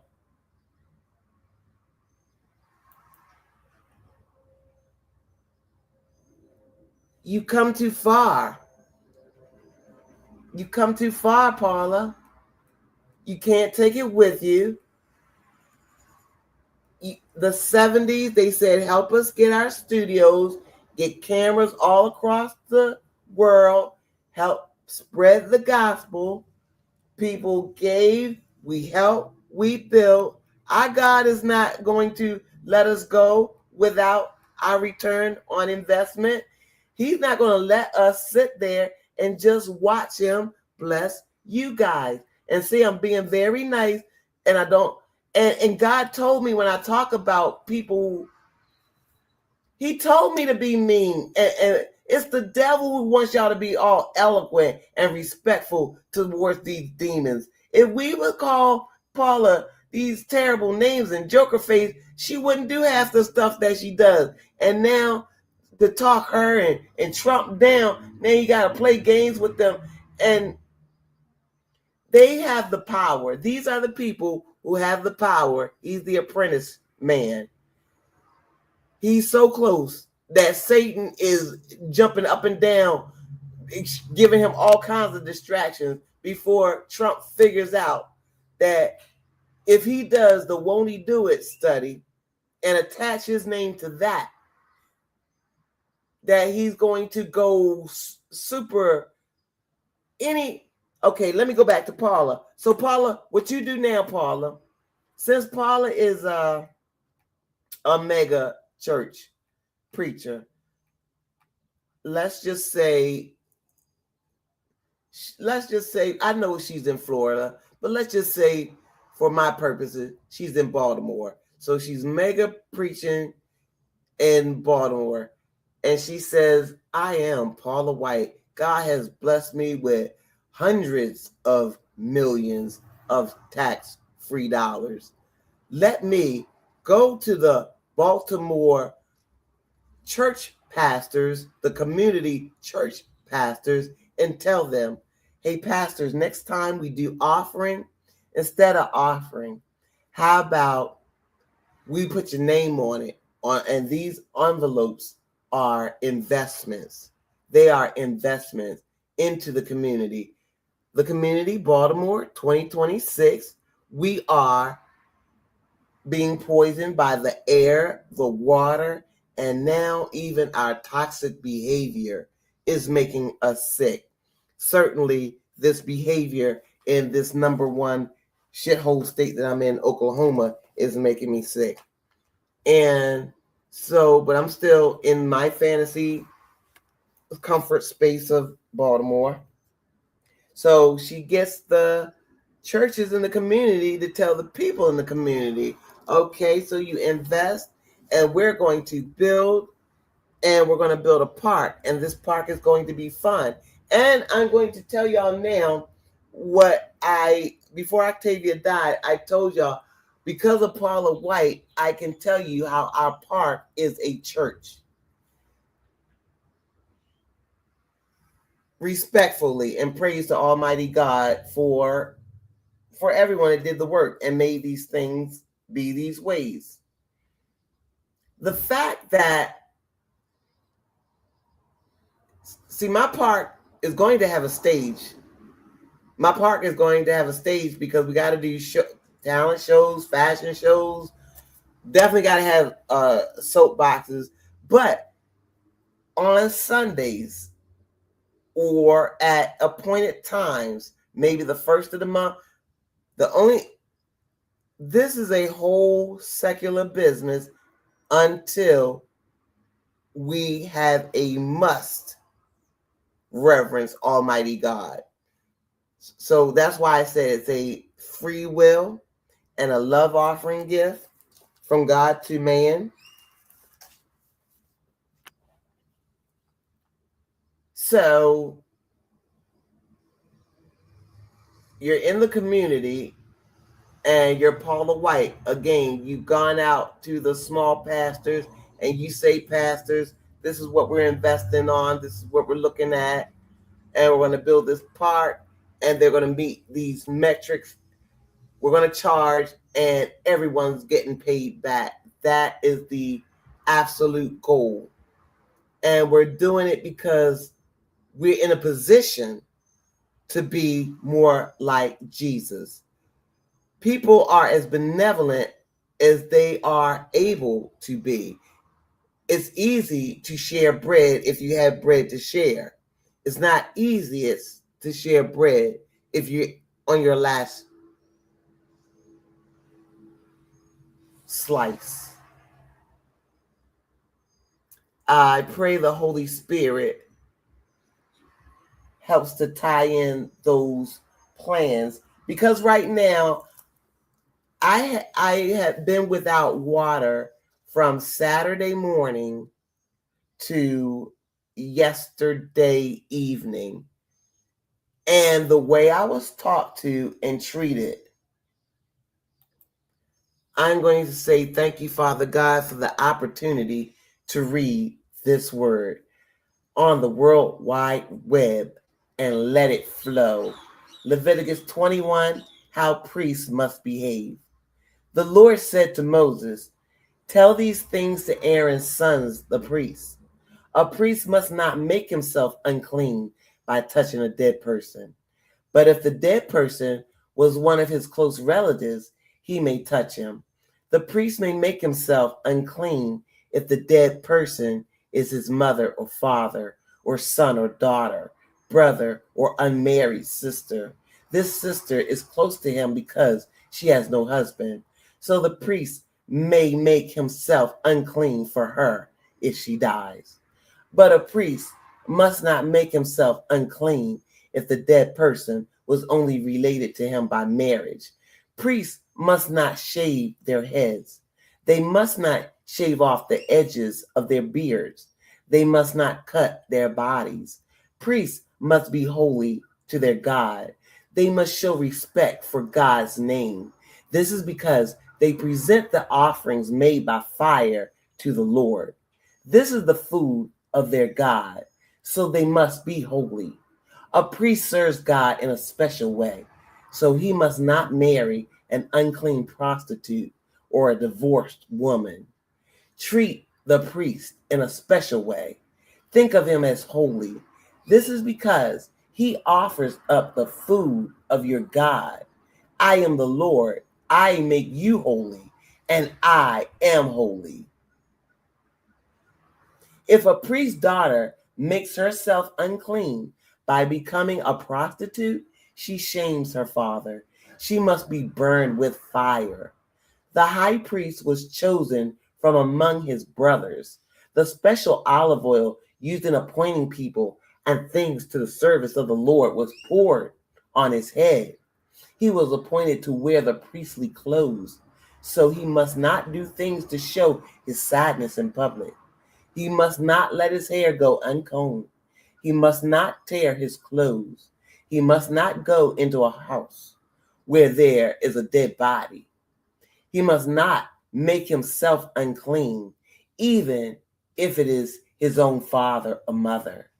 The high priest must not go out of the holy place. If he does and becomes unclean, he would make God's holy place unclean. The special oil used in appointing priests was poured on the high priest's head. This separated him from the rest of the people. I am the Lord. The high priest must marry a woman who is a virgin. He must not marry a widow, a divorced woman, or a prostitute. He must marry a virgin from his own people. This is so the people will respect his children as his own. I am the Lord. I have set the high priest apart for his special job. The Lord said to Moses, "Tell Aaron, some of your descendants might have something wrong with them. If they do, they must never offer the special food of their God. Anyone who has something wrong with him must not serve as priest, and he must not bring sacrifices to me. These priests, these people cannot serve as priests. Blind men, crippled men, men with damaged faces, deformed men, men with a crippled foot or hand, hunchbacks, dwarfs, men who have something wrong with their eyes, men who have an itching disease or a skin disease, or men who have damaged sex glands. One of Aaron's descendants might have something wrong with him. If he does, he cannot make the offerings made by fire to the Lord. He has something wrong with him.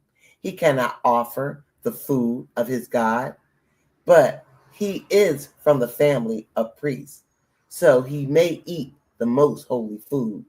He may also eat the holy food, but he may not go through the curtain into the most holy place. He may not go near the altar. He has something wrong with him. He must not make my holy place unfit. I am the Lord. I make these things holy." So Moses told these things to Aaron, Aaron's son, and all the people of Israel. Leviticus chapter 22. The Lord said to Moses, "Tell Aaron and his sons, the people of Israel will give offerings to me. These offerings are holy, and they are mine, so you must respect these offerings. This will show that you respect my holy name. I am the Lord. The people of Israel made the offering holy for me. One of your descendants might be unclean and touch the offerings. From now on, anyone who does must be separated from appearing before me. I am the Lord." One of Aaron's descendants might have one of the harmful skin diseases, or he might discharge a body fluid. He cannot eat the holy offerings until he becomes clean. He can become unclean from touching a dead body or from his own semen. He will become unclean if he touches any unclean crawling animal.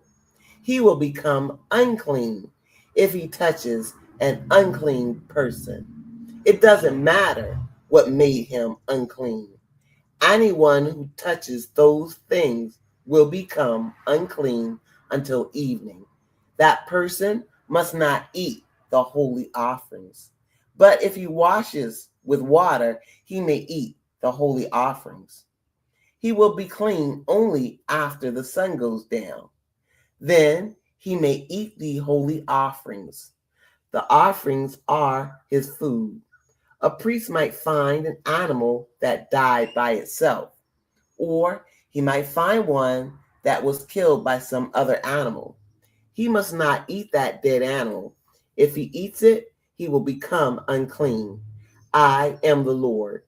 The priests must keep all the rules I have given. The way they will not become guilty. If they are careful, they will not die. I am the Lord. I have made them holy. Only people in a priest's family may eat the holy offerings.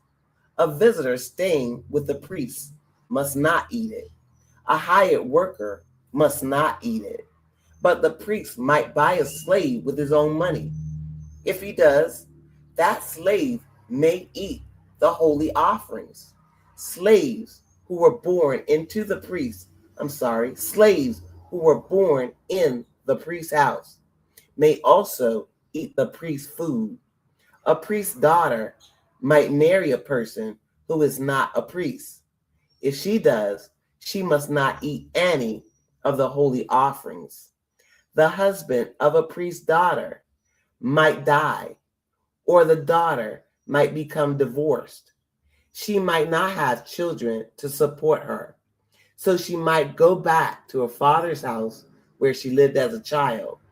If this happens, she may eat some of her father's food, but only people from a priest's family may eat this food. Someone might eat some of the holy offering by mistake. That person must pay back the priest for that holy food.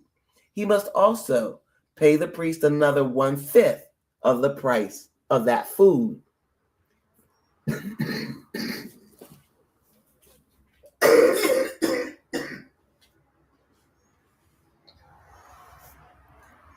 Excuse me.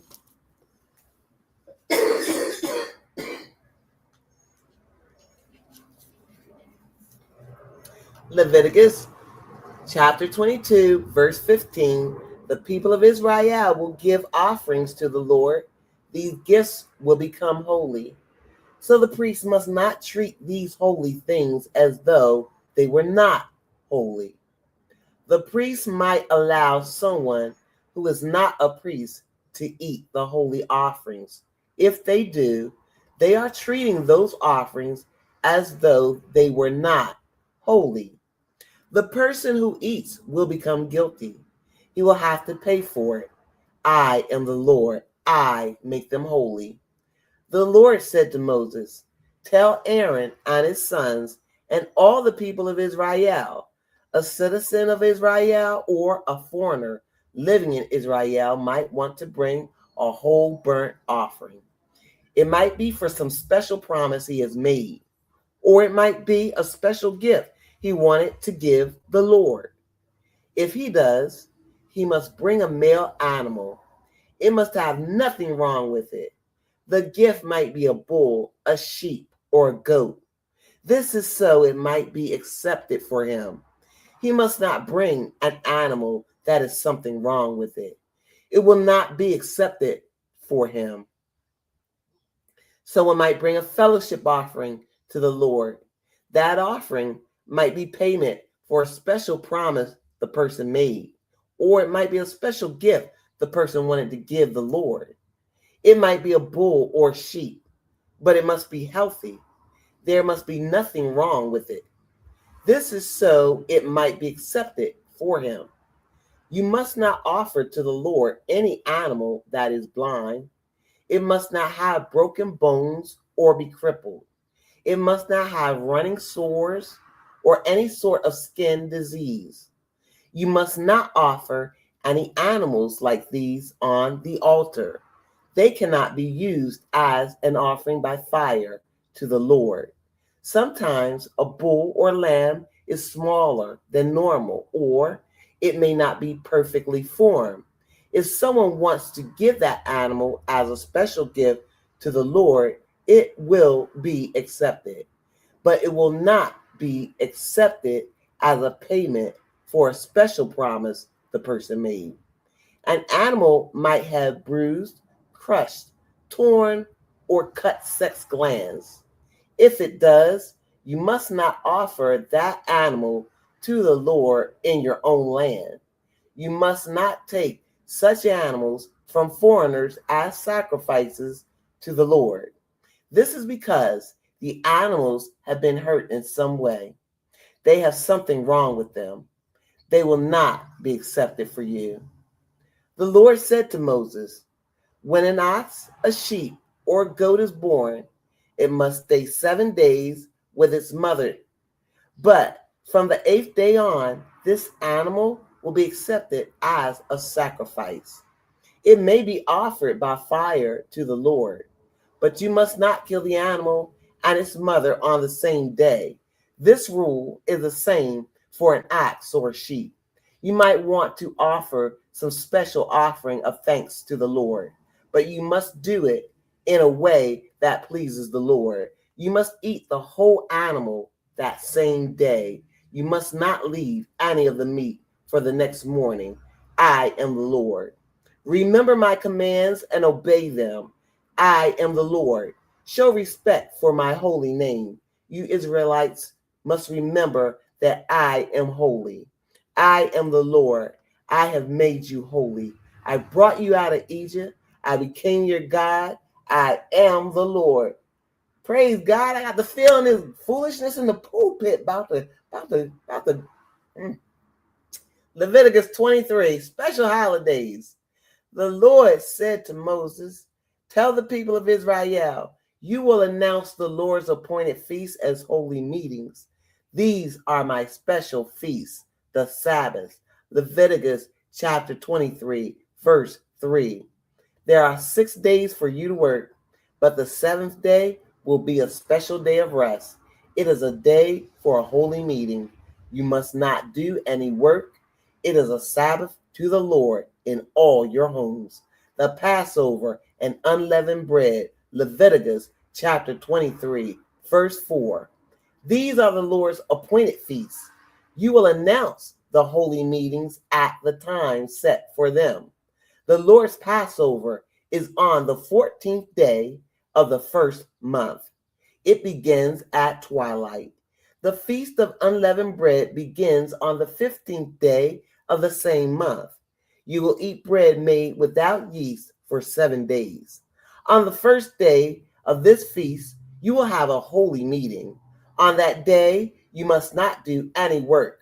For 7 days, you will bring an offering made by fire to the Lord. There will be a holy meeting on the seventh day, and on that day, you must not do any regular work. The Feast of Harvest, Leviticus chapter 23, verse 9. The Lord said to Moses, tell the people of Israel, you will enter the land I give you. You will enter the land I will give you. You will gather its harvest. At that time, you must bring the first bundle of grain from your harvest to the priest. The priest will present the bundle before the Lord. Then it will be accepted for you. He will present the bundle on the day after the Sabbath. On the day when you present the bundle of grain, offer a male lamb. It must be 1 year old. There must be nothing wrong with it. It will be a burnt offering to the Lord. You must also offer a grain offering. It should be 4 quarts of fine flour mixed with olive oil. It is an offering made by fire to the Lord. Its smell will be pleasing to the Lord. You must also offer a quart of wine as a drink offering. First bring your offering to your God. Until you do this, do not eat the new grain, roasted grain, or bread made from the new grain. This law will always continue for people from now on, wherever you live. The Feast of Pentecost, Leviticus chapter 23, verse 15. Count 7 weeks from the morning after the Sabbath.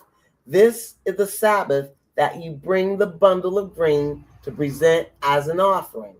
On the 50th day, you will bring a new grain offering to the Lord. This is the first day after the 7th week. On that day, bring 2 loaves of bread from your homes. That bread will be presented as an offering. Use yeast and 4 quarts of flour to make those loaves of bread. They will be your gift to the Lord from the first week of your harvest. Offer 1 bull, 2 male sheep, and 7 male lambs. The lambs must be 1 year old. There must be nothing wrong with them. Offer them with their grain offerings and drink offerings. They will be a burnt offering to the Lord. They will be an offering made by fire, and the smell will be pleasing to the Lord. You must also offer 1 male goat for a sin offering. You must offer 2 male 1-year-old lambs as a fellowship offering. The priest will present the 2 lambs as an offering. He will present them with the bread from the first week of the harvest. They are holy to the Lord. They will belong to the priest. On that same day, you will call a holy meeting. You must not do any work that day. This law will continue from now for you from now on, wherever you live. You will harvest your crops on your land, but do not harvest all the way to the corners of your field. If grains fall onto the ground, don't gather it up. Leave it for poor people and foreigners in your country. I am the Lord your God. Leviticus chapter 23, the Feast of Trumpets, verse 23. Again, the Lord said to Moses, tell the people of Israel, on the first day of the 7th month, you must have a special day of rest. There will be a holy meeting. Blow the trumpet for a special time of remembering. Do not do any work, and bring an offering made by fire to the Lord. The day of cleansing, Leviticus chapter 23, verse 26. The Lord said to Moses, the day of cleansing will be on the 10th day of the 7th month. There will be a holy meeting. You will give up eating and bring an offering made by fire to the Lord. Do not do any work on that day. This is because it is the day of cleansing. On that day, the priests will go before the Lord. They will perform the acts to make you clean from sin, so you will belong to the Lord. If anyone refuses to give up food on this day, he must be separated from his people. If anyone works on this day, I will destroy him from among his people. You must not do any work at all. This law will continue for people from now on, wherever you live. It will be a special day of rest for you, and you must not eat. You will start this special day of rest on the evening after the 9th day of the month. It will continue from that evening until the next evening. The Feast of Shelters, Leviticus chapter 23, verse 33. Again, the Lord said to Moses, tell the people of Israel, on the 15th day of the 7th month is the Feast of Shelters. This feast to the Lord will continue for 7 days. There will be a holy meeting on the first day. Do not do any work. You will bring an offering made by fire to the Lord each day for 7 days. On the 8th day, you will have another holy meeting, and you will bring an offering made by fire to the Lord. This will be a holy meeting. Do not do any work. These are the Lord's special feasts. There will be holy meetings on these feast days. You will bring offerings made by fire to the Lord. They will be whole burnt offerings, grain offerings, sacrifices, and drink offerings. You must bring these gifts at the right time. You must bring these offerings in addition to those for the Lord's Sabbath days. You must offer them in addition to offerings you will give as payment for special promises. They are also in addition to special offerings you want to give to the Lord. So the 15th day of the 7th month, celebrate the Lord's festival for 7 days. By then you will have gathered in the crops of the land. You must rest on the first day and the 7th day. On the first day you will take good fruit from the fruit trees, and you will take branches from palm, poplars, and other leafy trees. You will celebrate before the Lord your God for 7 days. Celebrate this festival to the Lord for 7 days each year. This law will continue from now on. You will celebrate it in the 7th month. Live in shelters for 7 days. All the people born in Israel must live in shelters. This is so that all your descendants will know I made Israel live in shelters. It was during the time I brought them out of Egypt. I am the Lord your God. So Moses told the people of Israel about all the Lord's appointed feast days. Leviticus chapter 24, the lampstand and the holy bread. The Lord said to Moses, command the people of Israel to bring you pure oil from crushed olives. That oil is for the lamps. These lamps must never go out. Aaron will keep the lamps burning in the meeting tent. They will burn from evening until morning before the Lord. This will be in front of the curtain of the Ark of the Covenant. This law will continue from now on. Aaron must always keep the lamps burning. They are on the lampstands of pure gold before the Lord. Take fine flour and bake 12 loaves of bread with it. Use 4 quarts of flour for each loaf. Put them in 2 rows on the golden table before the Lord. 6 loaves will be in each row.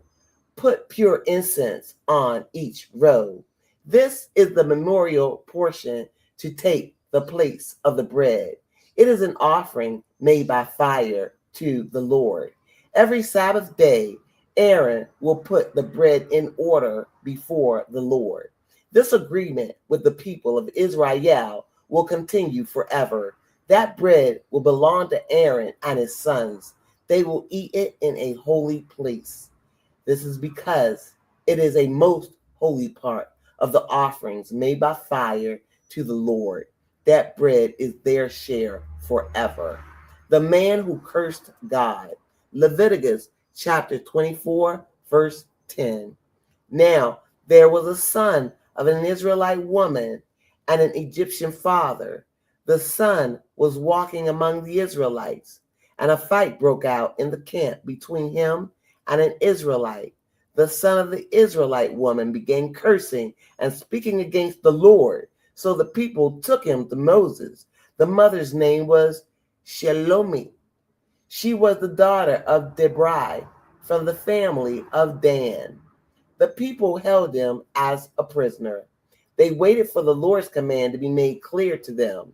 Then the Lord said to Moses, take the one who spoke against me outside the camp. Then bring together all the people who heard him. They must put their hands on his head.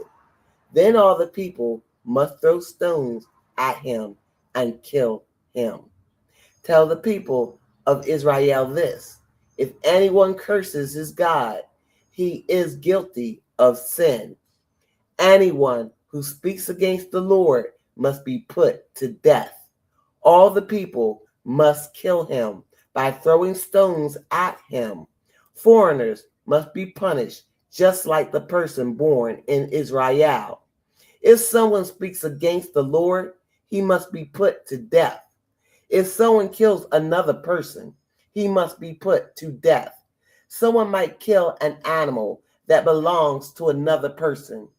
If he does, he must give that person another animal to take its place, and someone might cause an injury to his neighbor. If he does, the same kind of injury must be given back to him.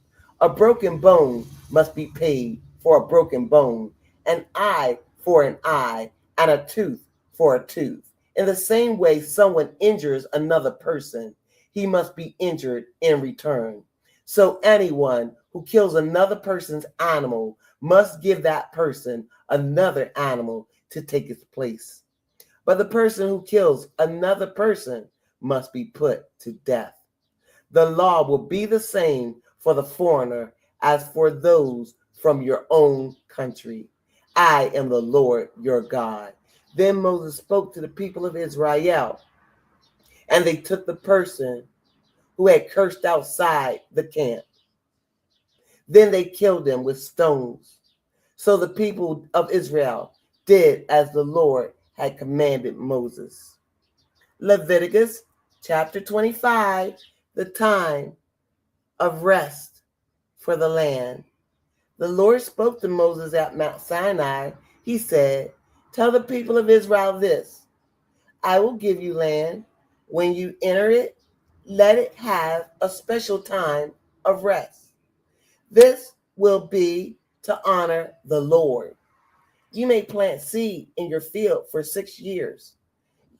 You may trim your vineyards for 6 years and bring in their fruits.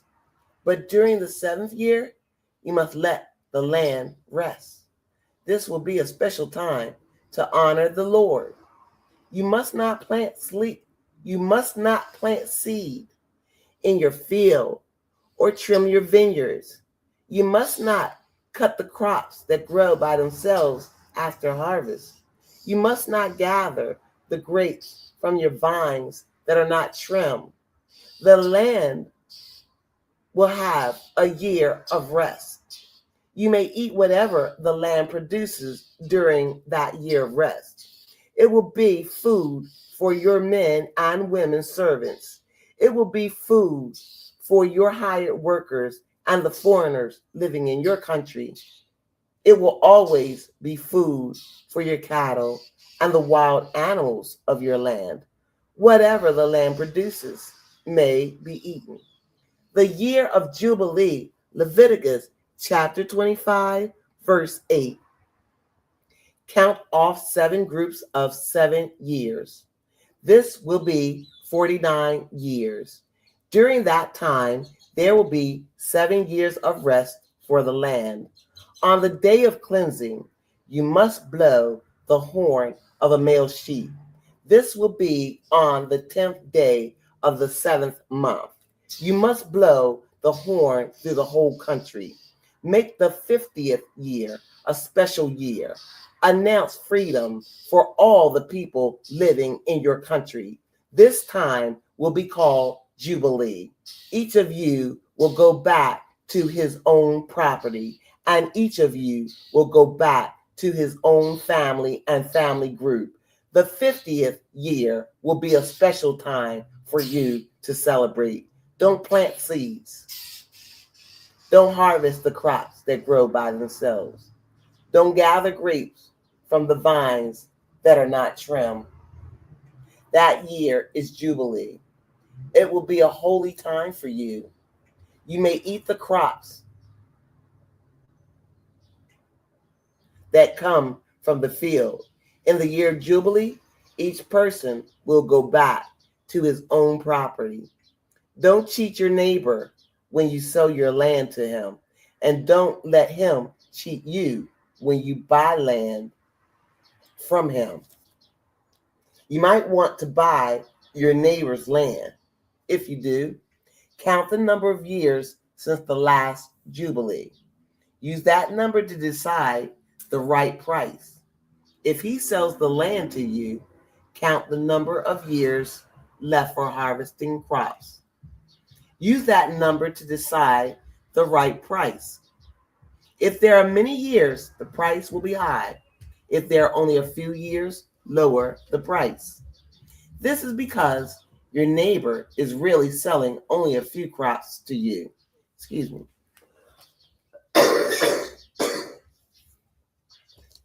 At the next Jubilee, the land will again belong to his family. You must not cheat each other. You respect your God. I am the Lord your God. Remember my laws and rules and obey them. Then you will live safely in the land.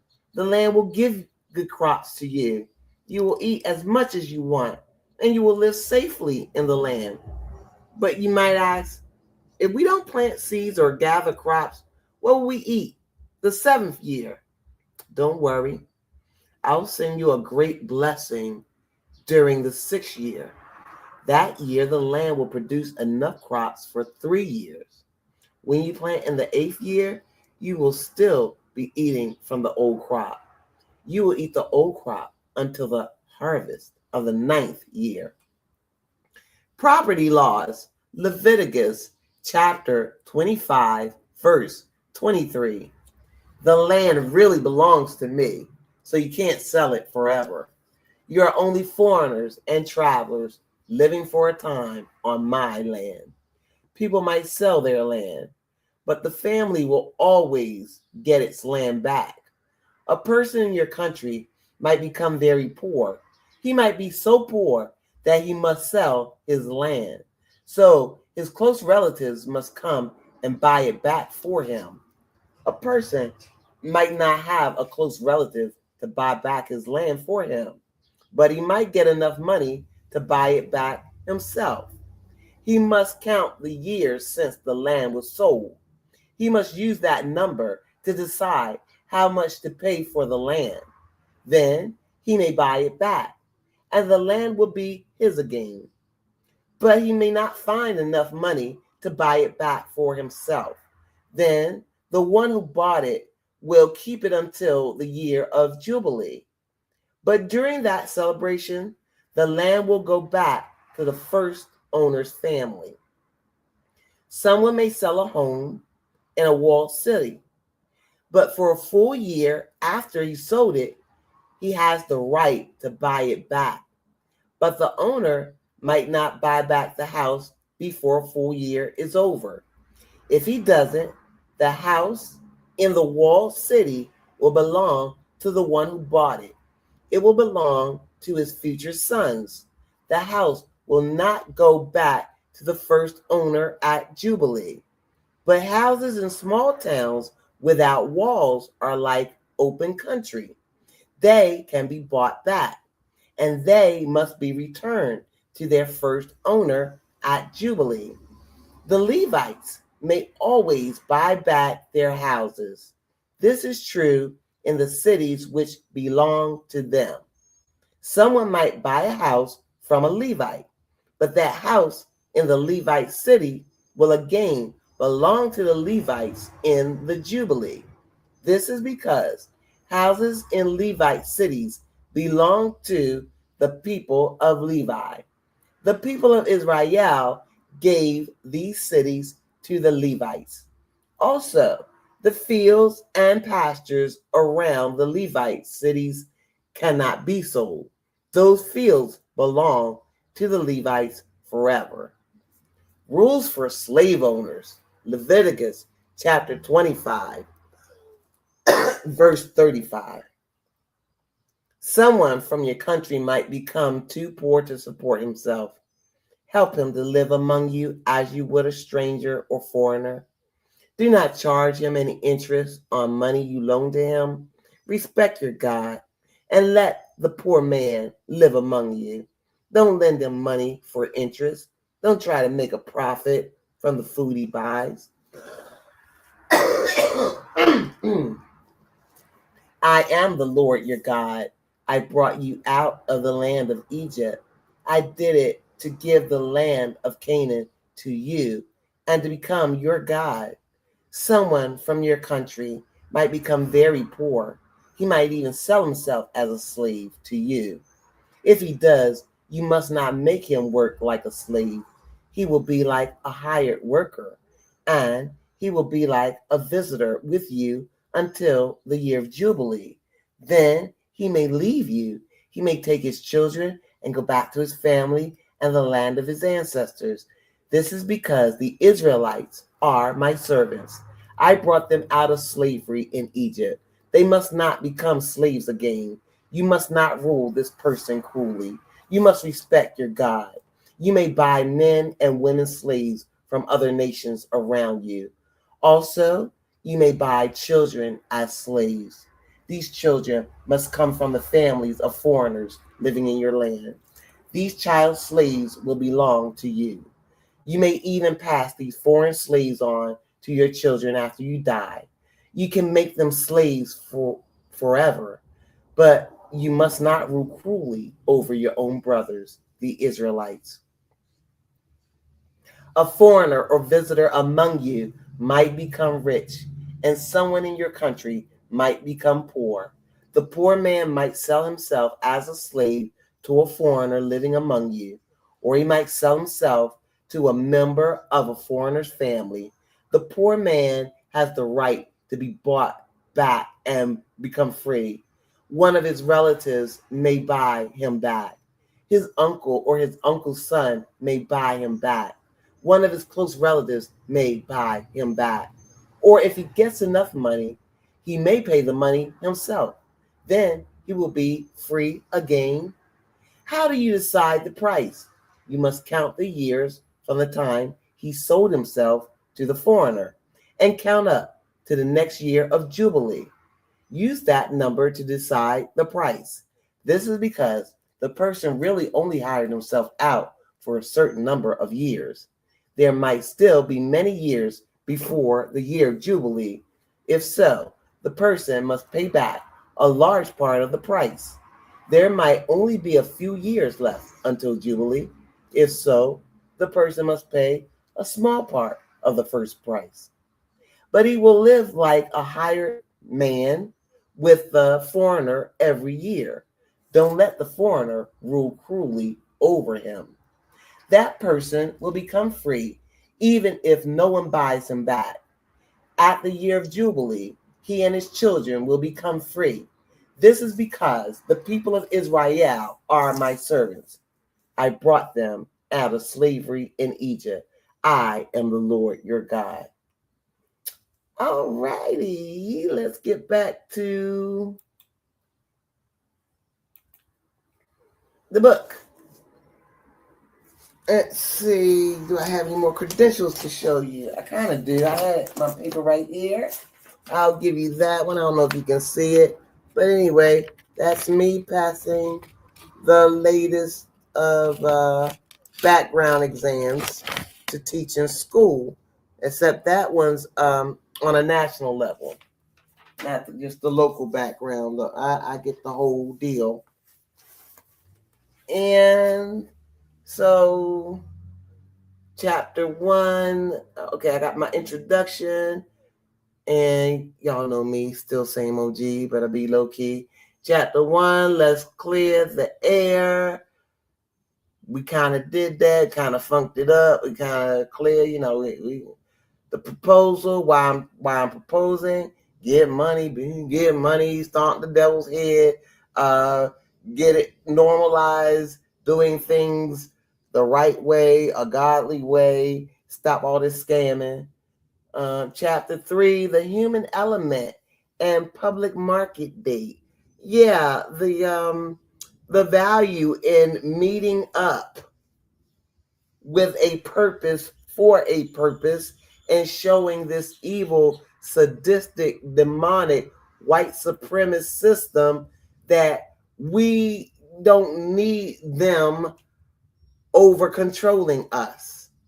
We don't need them taking our children. This low IQ state, this low IQ shithole state, Judge Lisa Shaw is so disgusting. She has made it so that my granddaughters cannot be around their father because he's a transient, but they can live in a house with a woman who has a revolving door of exposable transients. How wicked, how evil. I'm so thankful that God sees these wicked, demonic witches. The attorney, Luana John, you're a witch, you're weak. And she goes and hides behind Heidi at the Oklahoma Bar Association. Your Oklahoma Bar is bullshit stained crap. It's nothing. The Oklahoma Bar is nothing because you serve Satan. The motherfucking lawyer that I just now let go of, $30,000, and she's so jealous and serving Satan that she just can't she can't keep her mind off of my son not being a criminal. A head injury is not a criminal. Her mind can't process it because these motherfuckers are racist. They're demonic. They're evil. And I hate to say it because I don't want to fucking be here. I hate it here. Talking to these people in Oklahoma is like being Torrey and Cheyenne. I just want my grandbabies and go back where I come from, back to Maryland. I just want to go. But Oklahoma is like, your son got issues. Your son got my issues. My son got shit to do with y'all. This is something that's a setup from a cousin who exploits transient people for checks. And not only does she do that, she kills, she murders. And the pattern is so blatant that everybody that sees it gets super stupid because they're low IQ. Don't care nothing about your soul. 2 more chapters of the book of Leviticus, praise God, and I'll be done. The reading of the word. Leviticus chapter 26. Rewards for obeying God. Don't make idols for yourselves. Don't set up statues or memorials. Don't put stone statues in your land to bow down to. This is because I am the Lord your God. Remember my Sabbaths and respect my holy place. I am the Lord. Remember my laws and commands and obey them. If you do these things, I will give you rains at the right season. The land will produce crops, and the trees of the field will produce their fruit. Your threshing will continue until the grape harvest, and your grape harvest will continue until it is time to plant. Then you will have plenty to eat. You will live safely in your land. I will give peace to your country. You will lie down in peace. No one will make you afraid. I will keep harmful animals out of your country, and armies will not pass through your country. You will chase your enemies and defeat them. You will kill them with your sword. 5 of you will chase 100 men, and 100 of you will chase 10,000 men. You will defeat your enemies and kill them with your sword. Then I will show kindness to you. I will let you have many children. I will keep my agreement with you. You will have enough crops to last for more than a year. You will harvest the new crops, and you will have to throw out the old crops to make room for the new ones. Also, I will place my holy tent among you. I will not turn away from you. I will walk with you and be your God, and you will be my people. I am the Lord your God. You were slaves in Egypt. You were bent low from the heavy weights you carried as slaves. But I broke the heavy weights that were on your shoulders. I let you walk proudly again. Punishment for not obeying God. Leviticus chapter 26, verse 14. But you must obey me. You must obey all my commands. If you refuse to obey all my commands, if you refuse to obey all my laws and commands, you have broken our agreement. If you do that, I will cause terrible things to happen to you. I will cause you to have disease and fever. They will destroy your eyes and kill you. You will not have success when you plant your seed, and your enemy will eat your crops.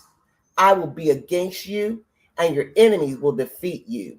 These enemies hate you, and they will rule over you and will run away even when no one is chasing you.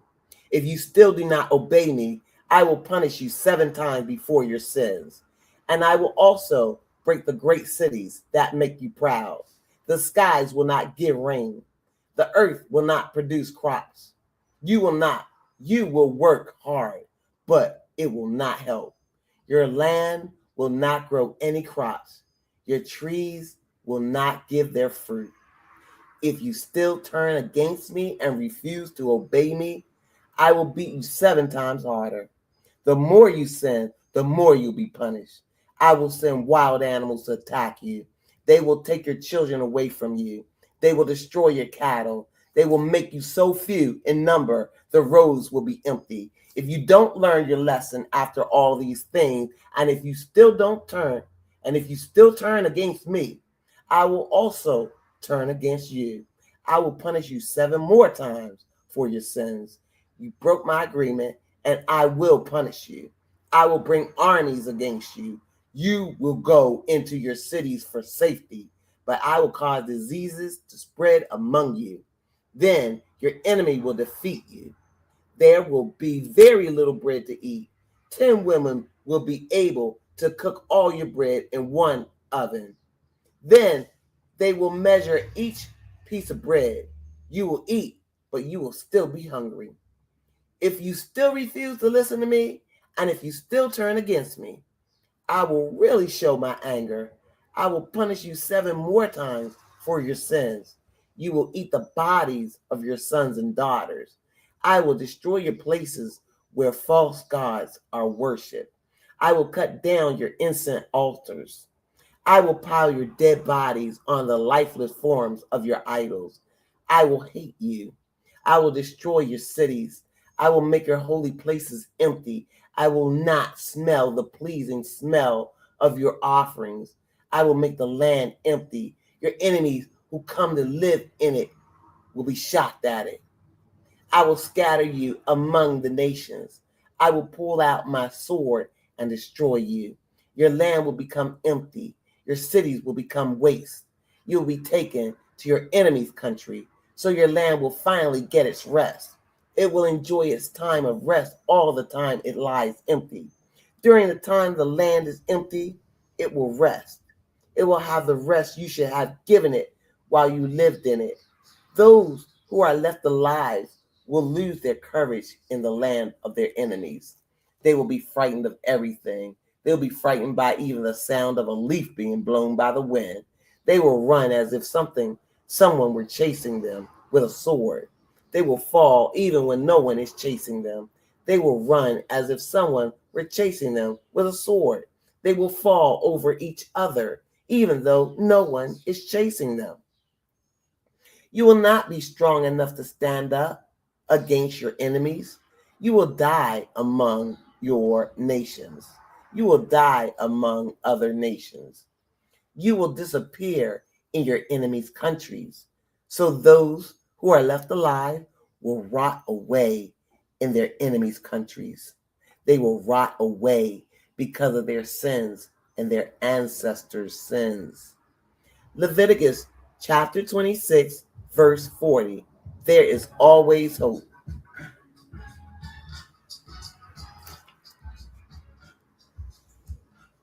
But maybe the people will confess their sins and the sins of their ancestors. Maybe they will admit they turned against me and sinned against me. That made me turn against them. So I sent them into the land of their enemies. These disobedient people might be sorry for what they did. They might accept punishment for their sin. If they do, I will remember my agreement with Jacob. I will remember my agreement with Isaac and Abraham. And I will remember the land.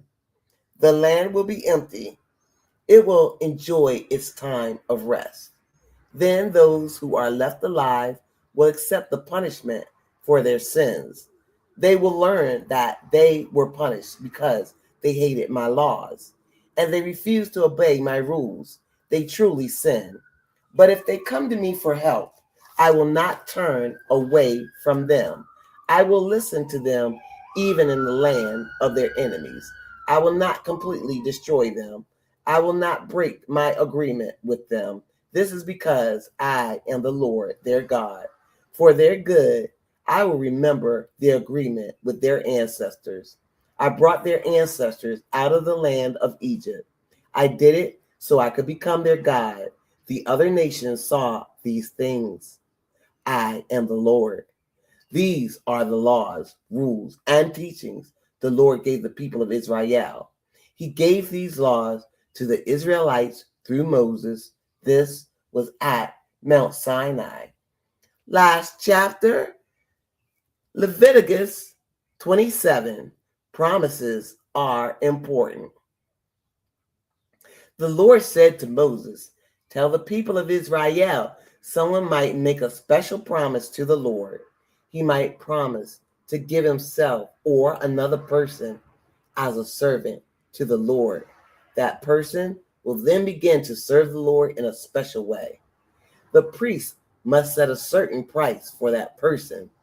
That is the price that would have to be paid to free the person from a special promise to the Lord. The price for a man 20 to 60 years old is about 1.25 pounds of silver. You must use the measure as set by the holy place. The price for a woman 20 to 60 years old is about 12 ounces of silver. The price for a man 5 to 20 years old is about 8 ounces of silver. The price for a woman 5 to 20 years old is about 4 ounces of silver.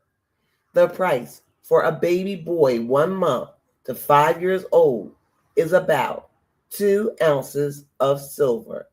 For a baby girl, the price is about 1.5 ounces of silver. The price for a man 60 years old or older is about 6 ounces of silver. The price for a woman 60 years old or older is about 4 ounces of silver. A person might be too poor to pay the price. If he is, bring him to the priest. The priest will decide how much money the person can afford to pay. Gifts to the Lord. Some animals may be used as sacrifices to the Lord. If someone promises to bring one of these animals, it will become holy. That person must not try to put another animal in its place. He must not try to exchange it for something else. He must not try to exchange a good animal for a bad animal. And he must not exchange a bad animal for a good animal. If he tries to exchange animals, both animals will become holy.